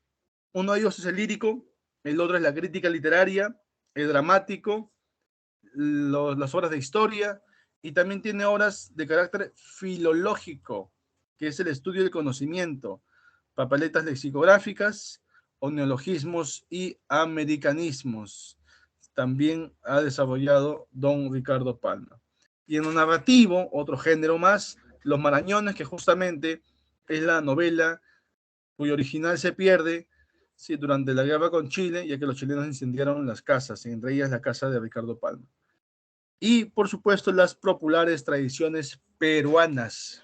En este caso, sabemos que las tradiciones peruanas son 453 tradiciones. 453 tradiciones. ¿Sí? 6 de ellas se refieren al imperio incaico. 339 ubicadas en el virreinato. 43 en la emancipación. 49 en la república y 16 no tienen un periodo histórico preciso.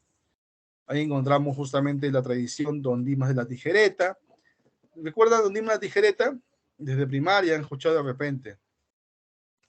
Era un escribano, como si dijera un abogado, ¿no? Y hace alusión a que también Don Dimas vende su alma al diablo.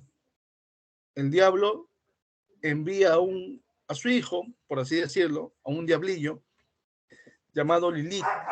Y Lilith es el que va a encargarse de negociar justamente con Don Dimas. Don Dimas le dice, voy a vender mi almilla. Muy bien, entonces tu almilla. Muy bien, Raúl, vende su almilla, exacto. Sí. Y entonces, bueno, le va a dar lo que él quiere, pero hay un momento en el cual ya el diablo reclama su almilla. ¿Qué le da Don Dimas a Lilith? O al diablo en todo caso. Muchos dicen sus pantalones, otros dicen que son sus bulmas o, bueno, la ropa interior, pero en realidad es el BBD que uno lleva, ¿no? El BBD que uno lleva, sí, eso es la almilla, ¿no? Y le va a dar justamente, le va a dar su almilla, y el Lili dice que no, a mí no vengas con tus términos de que almilla viene de alma, tu alma le pertenece al diablo, así que vamos al infierno. Y se lo lleva al infierno a Don Dimas, y Don Dimas reclamaba justicia, porque en el infierno, dice Ricardo Palma, hay justicia, y se lo lleva, y en el infierno va a pasar por un juicio. En el infierno pasa por un juicio, ¿sí? Y justamente ahí, buscando los términos, dan a conocer que se ha llevado, que bueno, la almilla en este caso es esa prenda, ¿sí? Que forma parte, bueno, de Don Dimas, y la ha entregado, por lo cual él queda libre y sigue haciendo su vida normal. Pero cuando muere Don Dimas, su alma justamente va a ir al infierno, y se dice que cuando tocó la puerta del infierno, no lo dejaban entrar.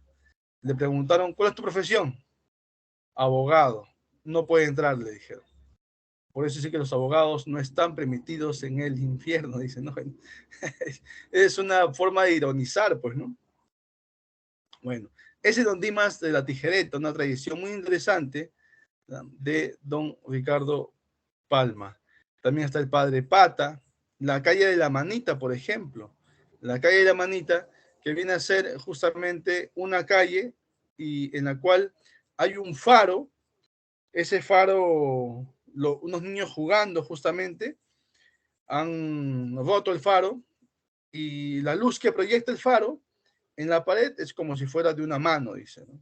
Entonces la gente, cuando pasa una determinada hora, dice que ahí aparece la mano del diablo. Inclusive otros dicen que es una mano peluda, dicen. La gente entonces comienza a crearse, ¿no? Ideas, es una superstición prácticamente, ¿no? Sí. Y ahí vemos nosotros que habían personas que no querían pasar por esa calle porque veían la mano, pues a una cierta hora ya el faro prendía y se reflejaba la mano ahí, entonces la gente tenía temor de pasar. ¿Y qué hacían? Su casa quedaba cruzando la calle nada más, pero ¿qué hacían? Se daban la vuelta, porque tenían temor de que esa mano del diablo les haga algo, ¿no? Una superstición, una creencia. Esa es la calle de la Manita. Profe, ¿y esa calle nadie pasaba por esa calle en ese momento? Sí. Don Ricardo Palma, en esta tradición, dice que esa calle era aprovechada, dice. Esa calle era aprovechada. Esa piedra. La piedra. No lo sé, Raúl, ¿verdad? Estoy hablando de una calle, ¿no? Una calle. Y esa calle era aprovechada justamente en la noche, con en la mano ahí, encima la mano ahí, que se proyectaba supuestamente, pero era el faro que estaba roto. La gente dice la mano del diablo, ¿no? Esa calle en la noche era aprovechada, dice, por los enamorados, ¿no? Y también aprovechada por los delincuentes, para dejar a su víctima como Dios lo trajo al mundo, dice. De eso habla en la calle de la Manita, la superstición sobre la mano del diablo, supuestamente, en esa calle. Bueno, muy bien, muy bien.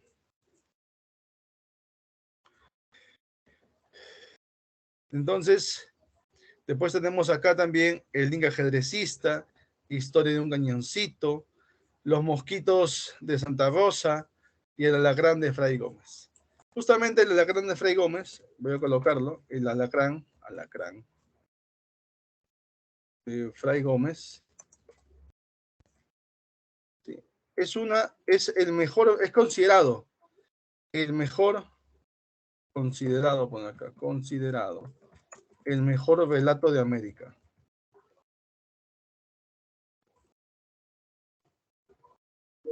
El mejor relato de América.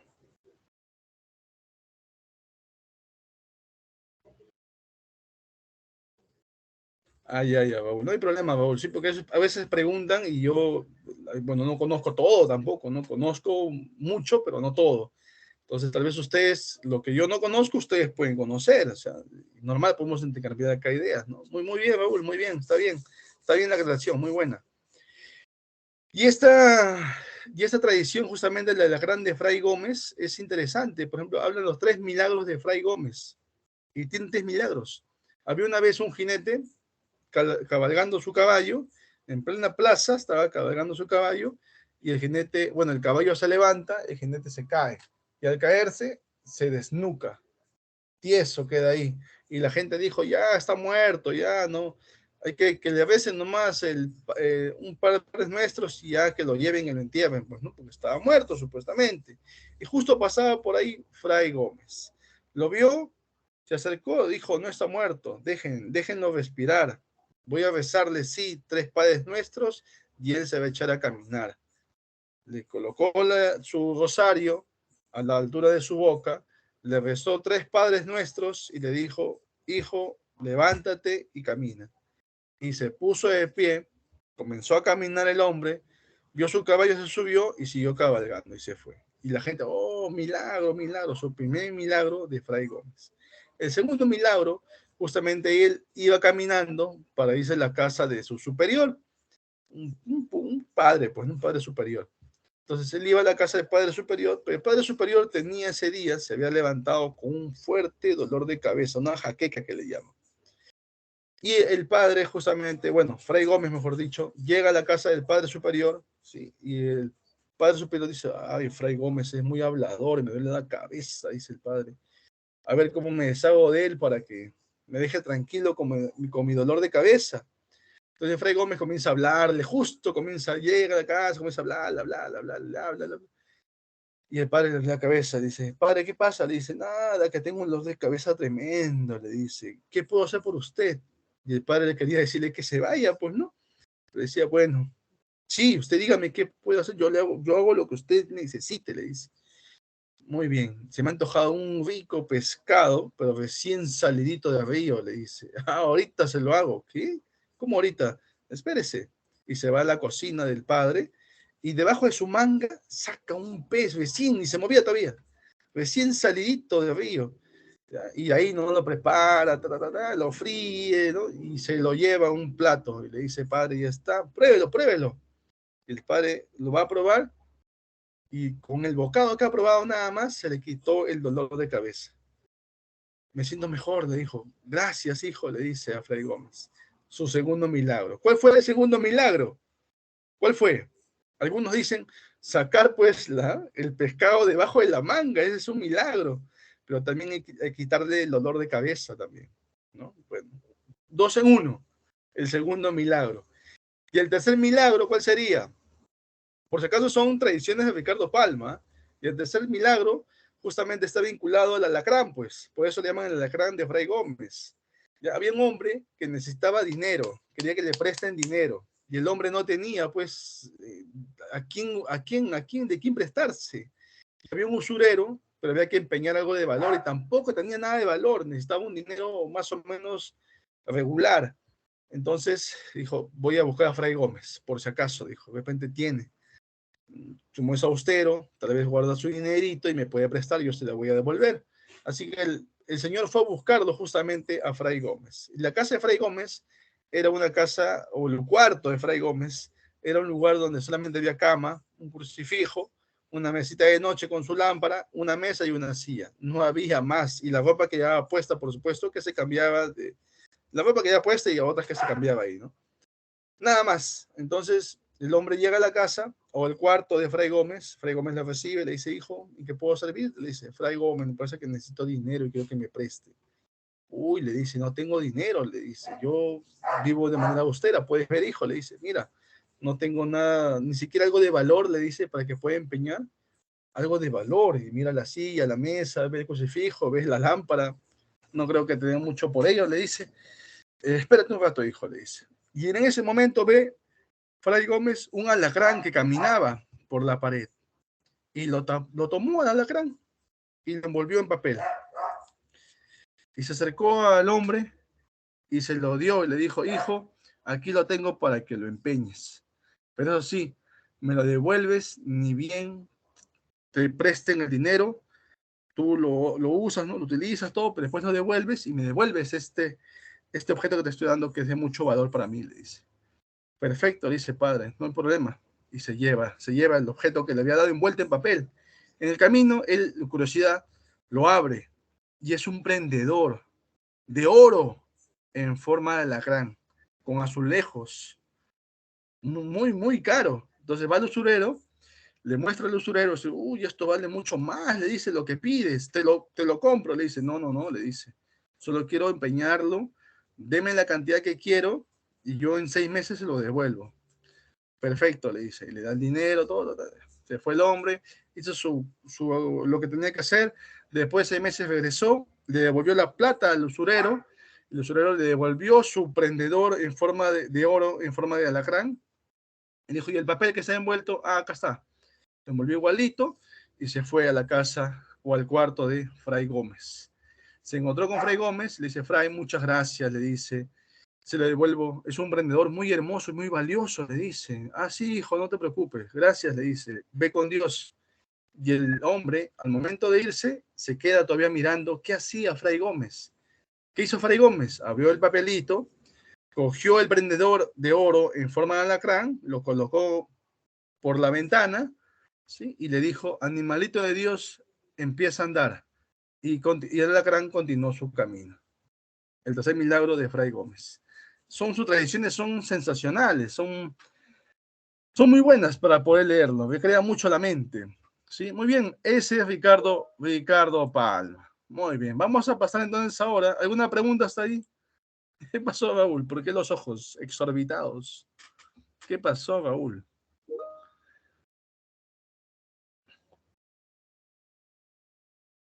Los mosquitos de Santa Rosa, claro, ella conversaba, pues Santa Rosa de Lima conversaba con los mosquitos, ¿no? Claro, un profe que hablaba los mosquitos, bueno, según su sonido onomatopéyico, pues, ¿no? Ella entendía los mosquitos, ¿sí? Los entendía y mayormente cuando alguien estaba molesta, o sea, lo molestaba a ella, los mosquitos atacaban, picaban, pues, picaban los mosquitos, ¿sí? Y a veces se menciona inclusive cuando ella cantaba, los mosquitos también seguían su melodía de su canto de Santa Rosa de Lima, ¿no? Es una tradición también muy interesante también, Raúl. Sí, sí, sí, Raúl, muy interesante. Muy bien. La que ustedes tal vez, yo no creo que pregunten, pero las que les he comentado en este caso, sí. He visto preguntas en admisión sobre la Grande Fray Gómez, por eso les he comentado. He visto preguntas en CEPREVI de la calle La Manita, porque forma parte, creo, de las tradiciones, bueno, unas tradiciones que está en el libro de CEPREVI, por eso se lo he comentado, ¿ya? Muy bien, ahora justamente vamos a hablar de realismo. Todo claro sobre romanticismo, ¿cierto? ¿Todo claro? ¿Sí? Me ha gripado, no pensaba griparme hoy día. Bueno, sábado, pues sábado, un sábado, imagínense, pasar gripado, terrible. Bueno, ¿alguna pregunta sobre romanticismo? ¿Alguna duda sobre romanticismo? ¿Todo claro? ¿Sí? ¿Qué dicen? Están ahí, ¿verdad? Sí, ¿no? ¿Todo claro? Raúl, a ver, Raúl está ahí, está Juan Profe, Carlos. ¿por, Sí. profe, ¿por qué dijo que era el hombre de Chira?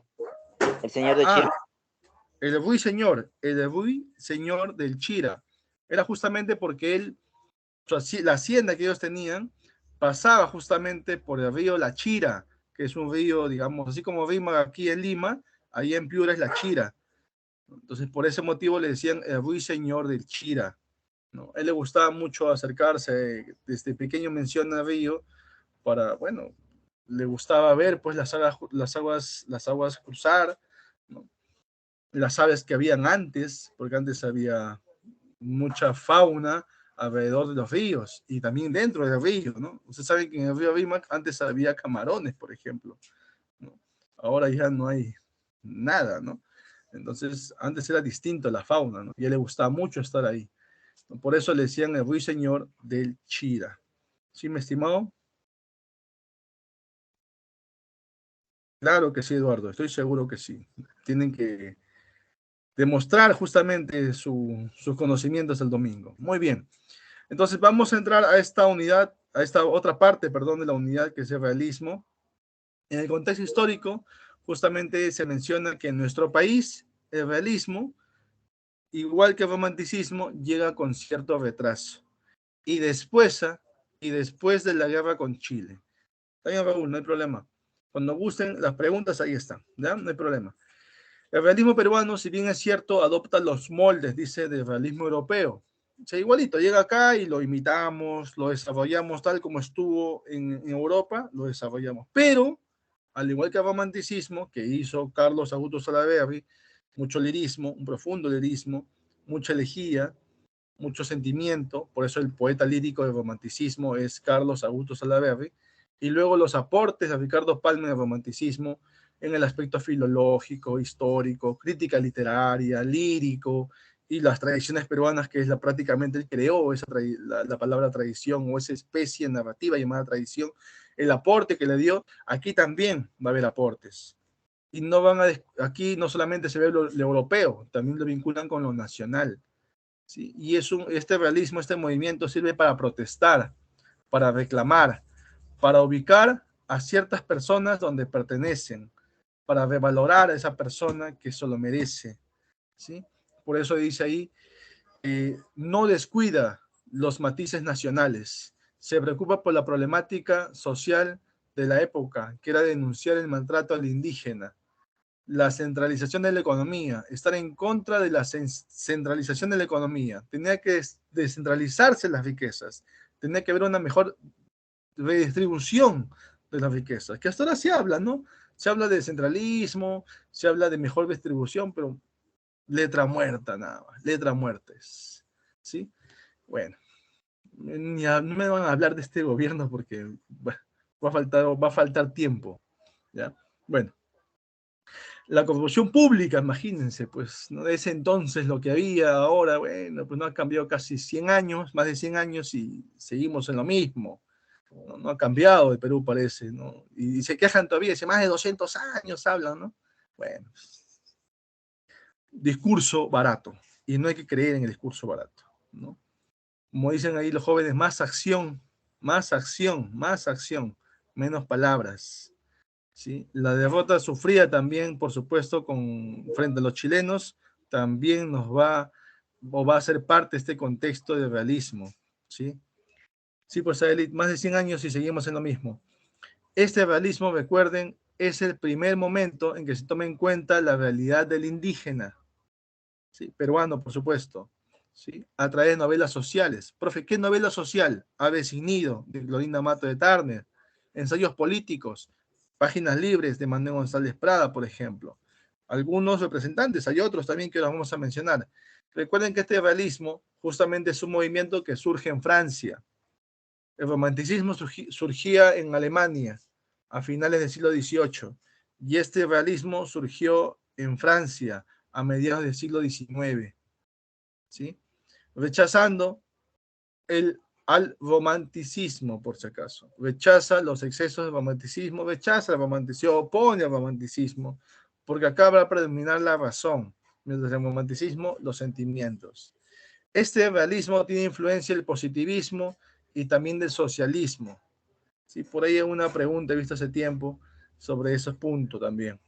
No ese previo, pero sí he visto en otro lado qué influencia, qué movimientos tiene o influenciado de qué, digamos, momentos o situaciones estuvo el realismo, dicen. Entonces, uno es el positivismo y el otro es el socialismo, ¿ya? Del positivismo obtuve método científico, en el sentido de que tiene que observar, analizar y sintetizar la realidad y darla a conocer tal como es. Esa es la influencia del positivismo, ¿ya? Y en el caso de la influencia del socialismo, bueno, es que se oponía al capitalismo, ¿no? Y buscar el bien común que muchos hablan, ¿no? Los gobiernos, sobre todo de izquierda, socialistas, que se llaman así, pero solamente ven su bienestar. Claro ejemplo, Cuba, Venezuela, Bolivia está por ahí, ¿no?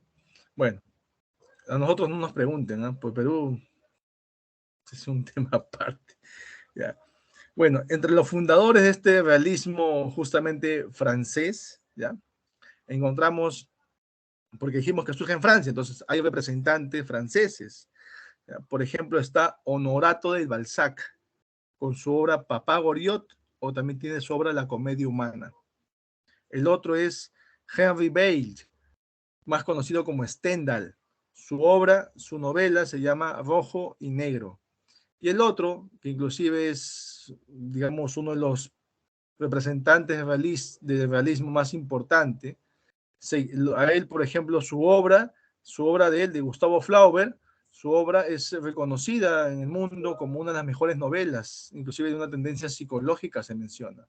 Nuestro premio Nobel admira a Gustavo Flaubert, admira la novela Madame Bovary, que es la obra más importante. ¿Mm? Eso es parte del realismo peruano. A mí, mi estimado Raúl, dice,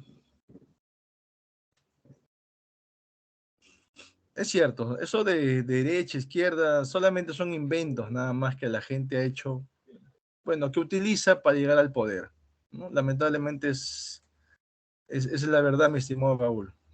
Toda la razón, Raúl, toda la razón. Lo usan nada más, ¿no? Lo usan, ¿sí? Si no estuviera, si no, ¿cómo es, no? Los de la derecha, como dicen algunos, utilizan que los de izquierda, ¿no? Bueno, utilizan sus recursos para ellos mismos, ¿no? Y la otra también la acusa a la derecha también igualito. Entonces, son lo mismo, son lo mismo. Lo adecuado es que cualquiera que llegue haga pues lo que dice, ¿no? Por el pueblo, hacia el pueblo y la mejora del país. Sin embargo, nada de eso, letra muerta por ambos lados, ¿no? Aunque por lo menos, como dijo hace un momento, aunque por lo menos, en el caso de Ramón Castilla, por ejemplo, hizo el ferrocarril, ¿no? Por lo menos, ¿no? Hizo una obra, ¿no? Algunos dicen, no, roba, como dice, no importa que robe, pero que haga obra, dicen, ¿no? Es una frase también que tiende a la mediocridad, ¿no? Porque no podemos llegar a ese extremo tampoco, pues, ¿no? Claro, algo así, Raúl, claro, muy bien. Bueno, seguimos con lo nuestro. Características. Predomina la realidad sobre la imaginación y la fantasía, o sea, es objetivo. Se opone por eso el realismo al romanticismo. Hay preferencia por los temas sociales, como por ejemplo el maltrato al indígena, ¿sí? Hay un radicalismo político y social.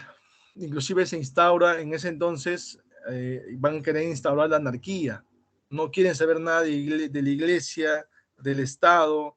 Ellos mismos quieren administrar sus riquezas, que no un representante que inclusive polariza luego al país, haga de como que va a administrar las riquezas. No, no, no, no. Cada quien mejor que lo administre, pues. Y el que lo genera, que lo administre, se acabó. ¿No? Los anarquistas piensan de esa manera, por ejemplo. En la foto encontramos al iniciador justamente del anarquismo en el Perú, Manuel González Prada. ¿Ya? Nacionalistas, de hecho, ahí está justamente, mostró rechazo contra la iglesia, anticlericales. ¿Ya? Y aquí una pregunta que se previa hace un tiempo también, hace 5 años, 4 años aproximadamente, donde dice movimiento en el cual se da la presencia femenina en el campo intelectual, realismo. En el realismo, la presencia femenina va a alcanzar su lugar, o de hecho, va a lograr obtener el lugar que antes no se lo habían otorgado. Aquí se lo van a otorgar. Si no recuerden, en el romanticismo, a una mujer española en España, a una mujer que tuvo que colocarse el nombre de un varón, un apelativo masculino, como Fernán Caballero. Ella se llamaba Cecilia Bull de Faber. ¿Recordaron? Sí. Cuando hablamos de género narrativo, su novela costumbrista La Gaviota, para ser reconocida, imagínense, ¿no? Aquí en el realismo ya no va a suceder eso, le van a dar el lugar que le corresponde a la mujer. Por eso dice que la presencia femenina en el realismo va a lograr alcanzar o va a obtener el lugar que le corresponde. ¿Ya?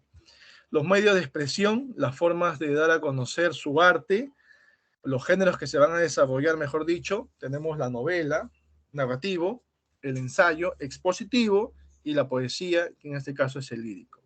Representantes, encontramos a Abelardo Gamarra. Abelardo Gamarra es conocido como el tunante. Abelardo Gamarra. Conocido como el tunante, pero también tiene otro seudónimo. Lo van a llamar el último Arabicu. Arabicu. El último Arabicu. Profe, ¿quién es el último Arabicu? ¿Quién es el Arabicu? En el Imperio Incaico era un poeta. El último poeta inca sería nuestro amigo Abelardo Gamarra, que es ensayista. Sus obras justamente se llaman 100 años de vida perdularia. Él es ensayista, su ensayo 100 años de vida perdularia, o también algo del Perú y mucho de Pelagatos. Muy bien. Tenemos a Mercedes Cabello de Carbonera con su novela Blanca Sol, su otra novela también que tiene Mercedes Cabello, su novela Sacrificio y Recompensa.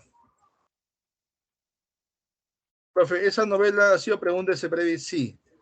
Esa obra ha sido, que es novela, es de tendencia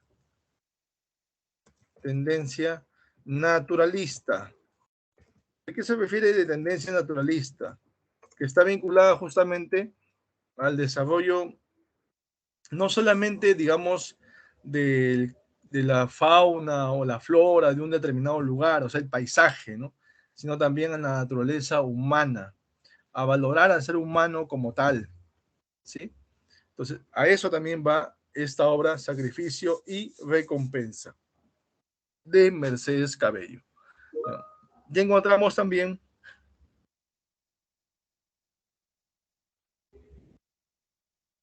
nuestro coordinador, el señor Polo, está enviándonos algo, seguro algo importante para que ustedes conozcan, ¿ya? Y vamos a leerlo ahorita seguro. Yo no puedo leerlo todavía. Seguro está cargando la imagen.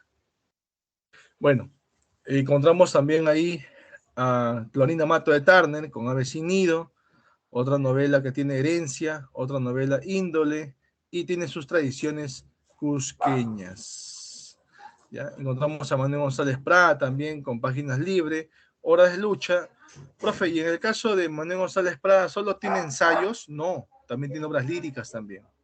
¿Ya? Ahora vamos a ver. Justamente aquí está Clorinda Mato de Turner. Ella es cusqueña, nace en 1854 y fallece en 1909. ¿Ya? Ella estuvo por paso no solamente por Cusco, por Lima, Buenos Aires, luego regresa a Cusco, ¿sí? Ella fue discípula justamente de Manuel González Prada, siguió su ideología, tanto sigue su ideología, ¿sí? Que defiende al indígena, ¿ya? Y lo defiende de una manera crítica. Ya saben que la crítica es muy buena, ¿no? Uno critica para mejorar. No hay crítica constructiva ni destructiva, ¿no? Tantos términos que le dan a una palabra. Es crítica nada más. Si estás haciendo las cosas bien y te critican, es para que sigas haciéndolas bien y sigas mejorando. Si estás haciendo mal, de hecho, tienes que tener autocrítica y mejorar, pues, ¿no? Esa es la idea. Y él lo hacía con una manera pedagógica, o sea, te enseñaba en sus obras. Y en su obra, justamente, donde ella defiende al indígena, se llama Ave sin nido. En Ave sin nido fue pregunta de Ceprevi, se llevó a cabo en un lugar que es ficticio, por supuesto. Se llevó a cabo en el pueblo de Quillac, donde se encontraba la familia Marín. Hasta que se mueve. La familia Marín. Ahí voy a escribir. Se encontraba la familia Marín. Y la familia Marín es una familia que va a proteger al indígena. Es una familia que va a darle oportunidad de desarrollarse como personas al indígena. Le da oportunidad de trabajo al indígena, cosa que otros haciendados no lo hacían. ¿Sí? ¿Y qué va a criticar Clorinda Mato de Turner, que sigue las ideas de Manuel González Prada? Por eso dicen que es su discípula. Va a repetir, va, como se dice, a manifestar, va a expresar lo mismo que expresó Manuel González Prada en el discurso de Politeama, que forma parte de Páginas Libres, que hay una trilogía que impide que el indígena se desarrolle, que quiere que el indígena siga sometido, esclavizado. Y lo peor, esos tres, pues una trilogía, esos tres son los que deben más bien encargarse de que no sea así. Sin embargo, ellos son responsables, dice, de que el indígena sea sometido y siga siendo sometido. ¿Quiénes son esos? ¿Quiénes son parte de esa trilogía? Justamente son ellos.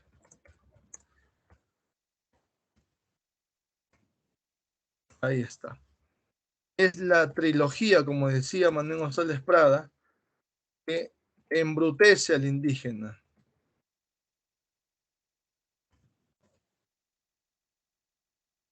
Se supone que ellos deben luchar, entre comillas, digo siempre porque la palabra luchar, algunos piensan que es pelea, enfrentamiento, ellos deben abogar, deben sacar cara justamente por el indígena, defender sus derechos del indígena.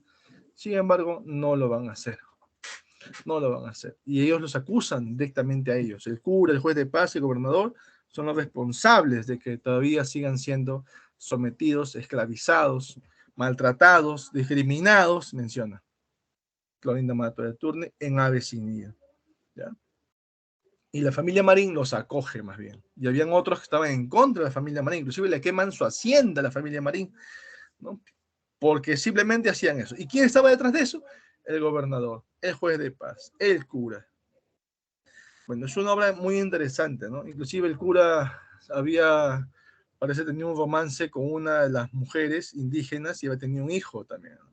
Entonces, toda esa situación se da en Aves sin nido, ¿ya? Tenemos también la obra Índole, Herencia y Tradiciones Cusqueñas. A continuación, seguimos y vamos a hablar de Manuel González Prada, que justamente nace en Lima en 1844 y fallece en 1918. Ahí le decían el Sibarita, le decían el apóstol de la muerte, y a veces también firmaba sus obras como Luis Miguel. ¿Profe Luis Miguel? Sí. Luis Miguel firmaba en honor a una anarquista francesa, en honor a una, o voy a poner a la anarquista francesa que conoció en ese país, porque él viajó a Francia justamente, llamada Louisa Michael. Ahí está, Louisa Michael. Y cuando hablamos nosotros de Louisa Michael, por ejemplo, hay que mencionar, él decía, quiero hacer la versión masculina de Luisa. Como ella se llama Luisa, él se quiere llamar Luis. Como es Michael el Miguel, por eso firmaba algunos escritos como Luis Miguel, ¿ya? Y le decían el Sibarita por sus gustos refinados, ya que pertenecía a una familia acomodada, una familia aristocrática e influyente inclusive. Él decía, por ejemplo, y tenía su tesis, de que los grandes cambios sociales se dan desde la cabeza, desde arriba, dice. Pero yo muchas veces, profe, hemos visto que desde el pueblo se inicia. Es porque los de arriba quieren, pues, que el pueblo lo haga y crean que el pueblo lo ha hecho. Pero los de arriba son los que lo permiten. Porque si no, los de arriba van con todo y el pueblo no va a poder hacer nada. Pero el de arriba quiere ese cambio también. Y Manuel González Prada era uno de ellos, que pertenecía a una familia aristocrática, pero estaba en contra de ellos. Estaba en contra de ellos. Por eso se dice que era anarquista, pues. Por eso hablemos de él en el punto 5, dice, fue anticlerical, antiaristocrático, antilimeñista.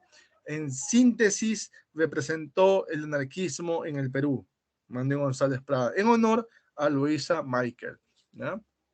Bueno, recordemos que él, antes de la guerra con Chile, él era romántico. Y después de la guerra con Chile, él se torna más agudo, más polémico, más radical en sus comentarios, un anarquista armas tomar, ¿no? Pero ahí viene el conflicto con Ricardo Palma, pues, porque inclusive Manuel González Prada se burla de lo que es, de las tradiciones peruanas, de las obras de Ricardo Palma. Le dice, bueno, por lo menos yo no ironizo con la historia, por lo menos yo no, Manuel González Prada le decía a Ricardo Palma, ¿no? No ironizo con la historia, no me burlo de la historia, no pongo paños fríos a la situación, yo critico, yo juzgo, decía, ¿no? Entonces estaba muy incómodo nuestro amigo Manuel González Prada con Ricardo Palma, y Ricardo Palma le dijo, por lo menos está bien, es cierto lo que dices, pero por lo menos cuando los chilenos llegaron aquí a Lima, yo sí salí con mi arma en la batalla de Miraflores y les hice frente, a diferencia de otros que estaban en su casa escondidos, ¿no? Entonces, se daban ahí, los dos se daban pullas, ¿no? Bueno, y entre los dos entraban en el cargo de director de Biblioteca Nacional, como les he comentado. Nuestro amigo Manuel González Prada fundó un círculo literario para hacerle frente al círculo de Ricardo Palma en lo romántico, y él fundó su círculo literario en lo realista, ¿ya? Y luego se forma un partido político llamado la Unión Nacional. Él es Manuel González Prada. ¿Ya? Tuvo esperanza en la reconstrucción nacional, que siempre han hablado de reconstrucción, no sé si ustedes escuchan, vamos a reconstruir Ica, vamos a reconstruir Pisco, vamos a reconstruir allá en Pasco, en Amazonas, dicen, ¿no? Y no reconstruyen nada. Bueno, él tuvo también esperanza en esa reconstrucción nacional hace 100 años aproximadamente, ¿no? Reivindicó la figura del indígena, por eso es precursor del indigenismo peruano. Profe, otro más, Clorinda Mato de Tarne, otro más, Mariano Melgar, precursor del indigenismo peruano. Ya. Criticó los vicios sociales de la época y en el aspecto formal, en torno al género lírico, va a ser precursor del modernismo peruano, Manuel González Prada. ¿Por qué, profe? Porque cuando estuvo en Francia, adoptó algunas formas estróficas de ese país, como son el triolet, el rondel, la balada, la espencerina, ¿sí? Trajo con todo y lo trajo aquí al Perú y lo adoptó. Lo adaptó y lo adoptó como tal, ¿ya?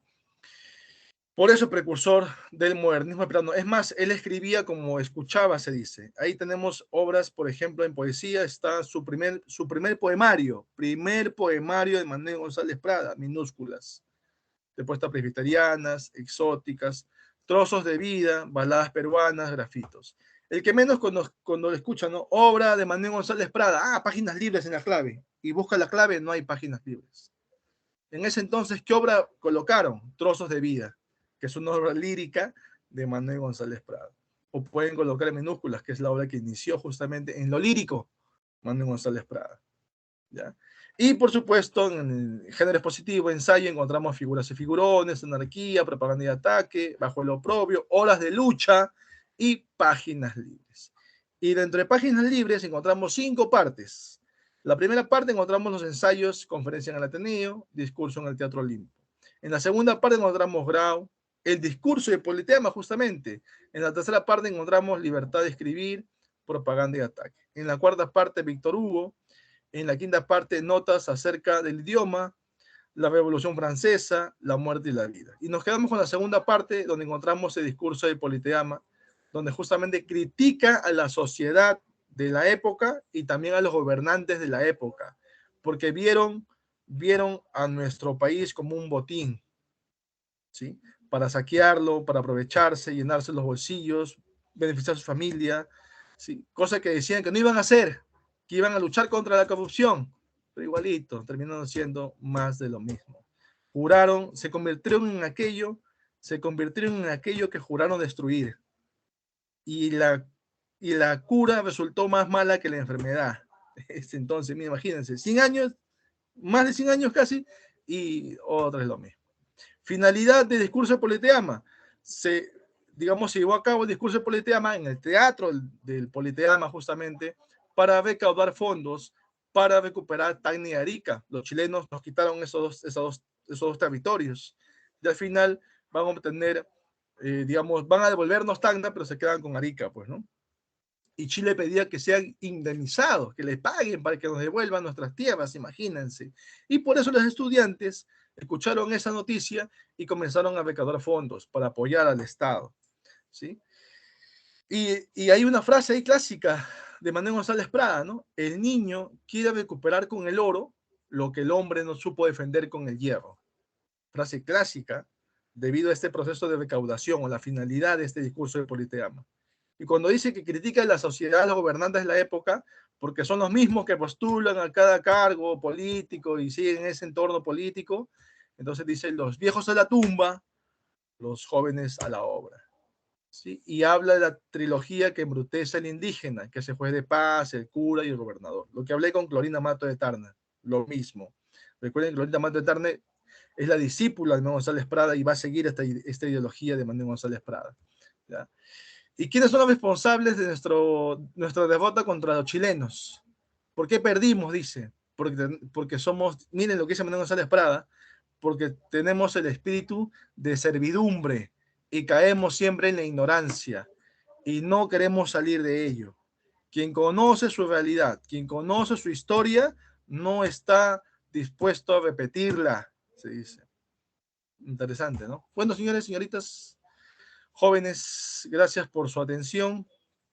¿Sí? Muchas gracias. No sé aquí cómo descargar a ver, acá.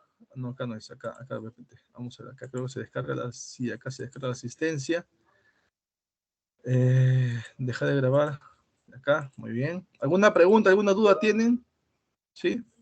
Profe, la separata de ahora.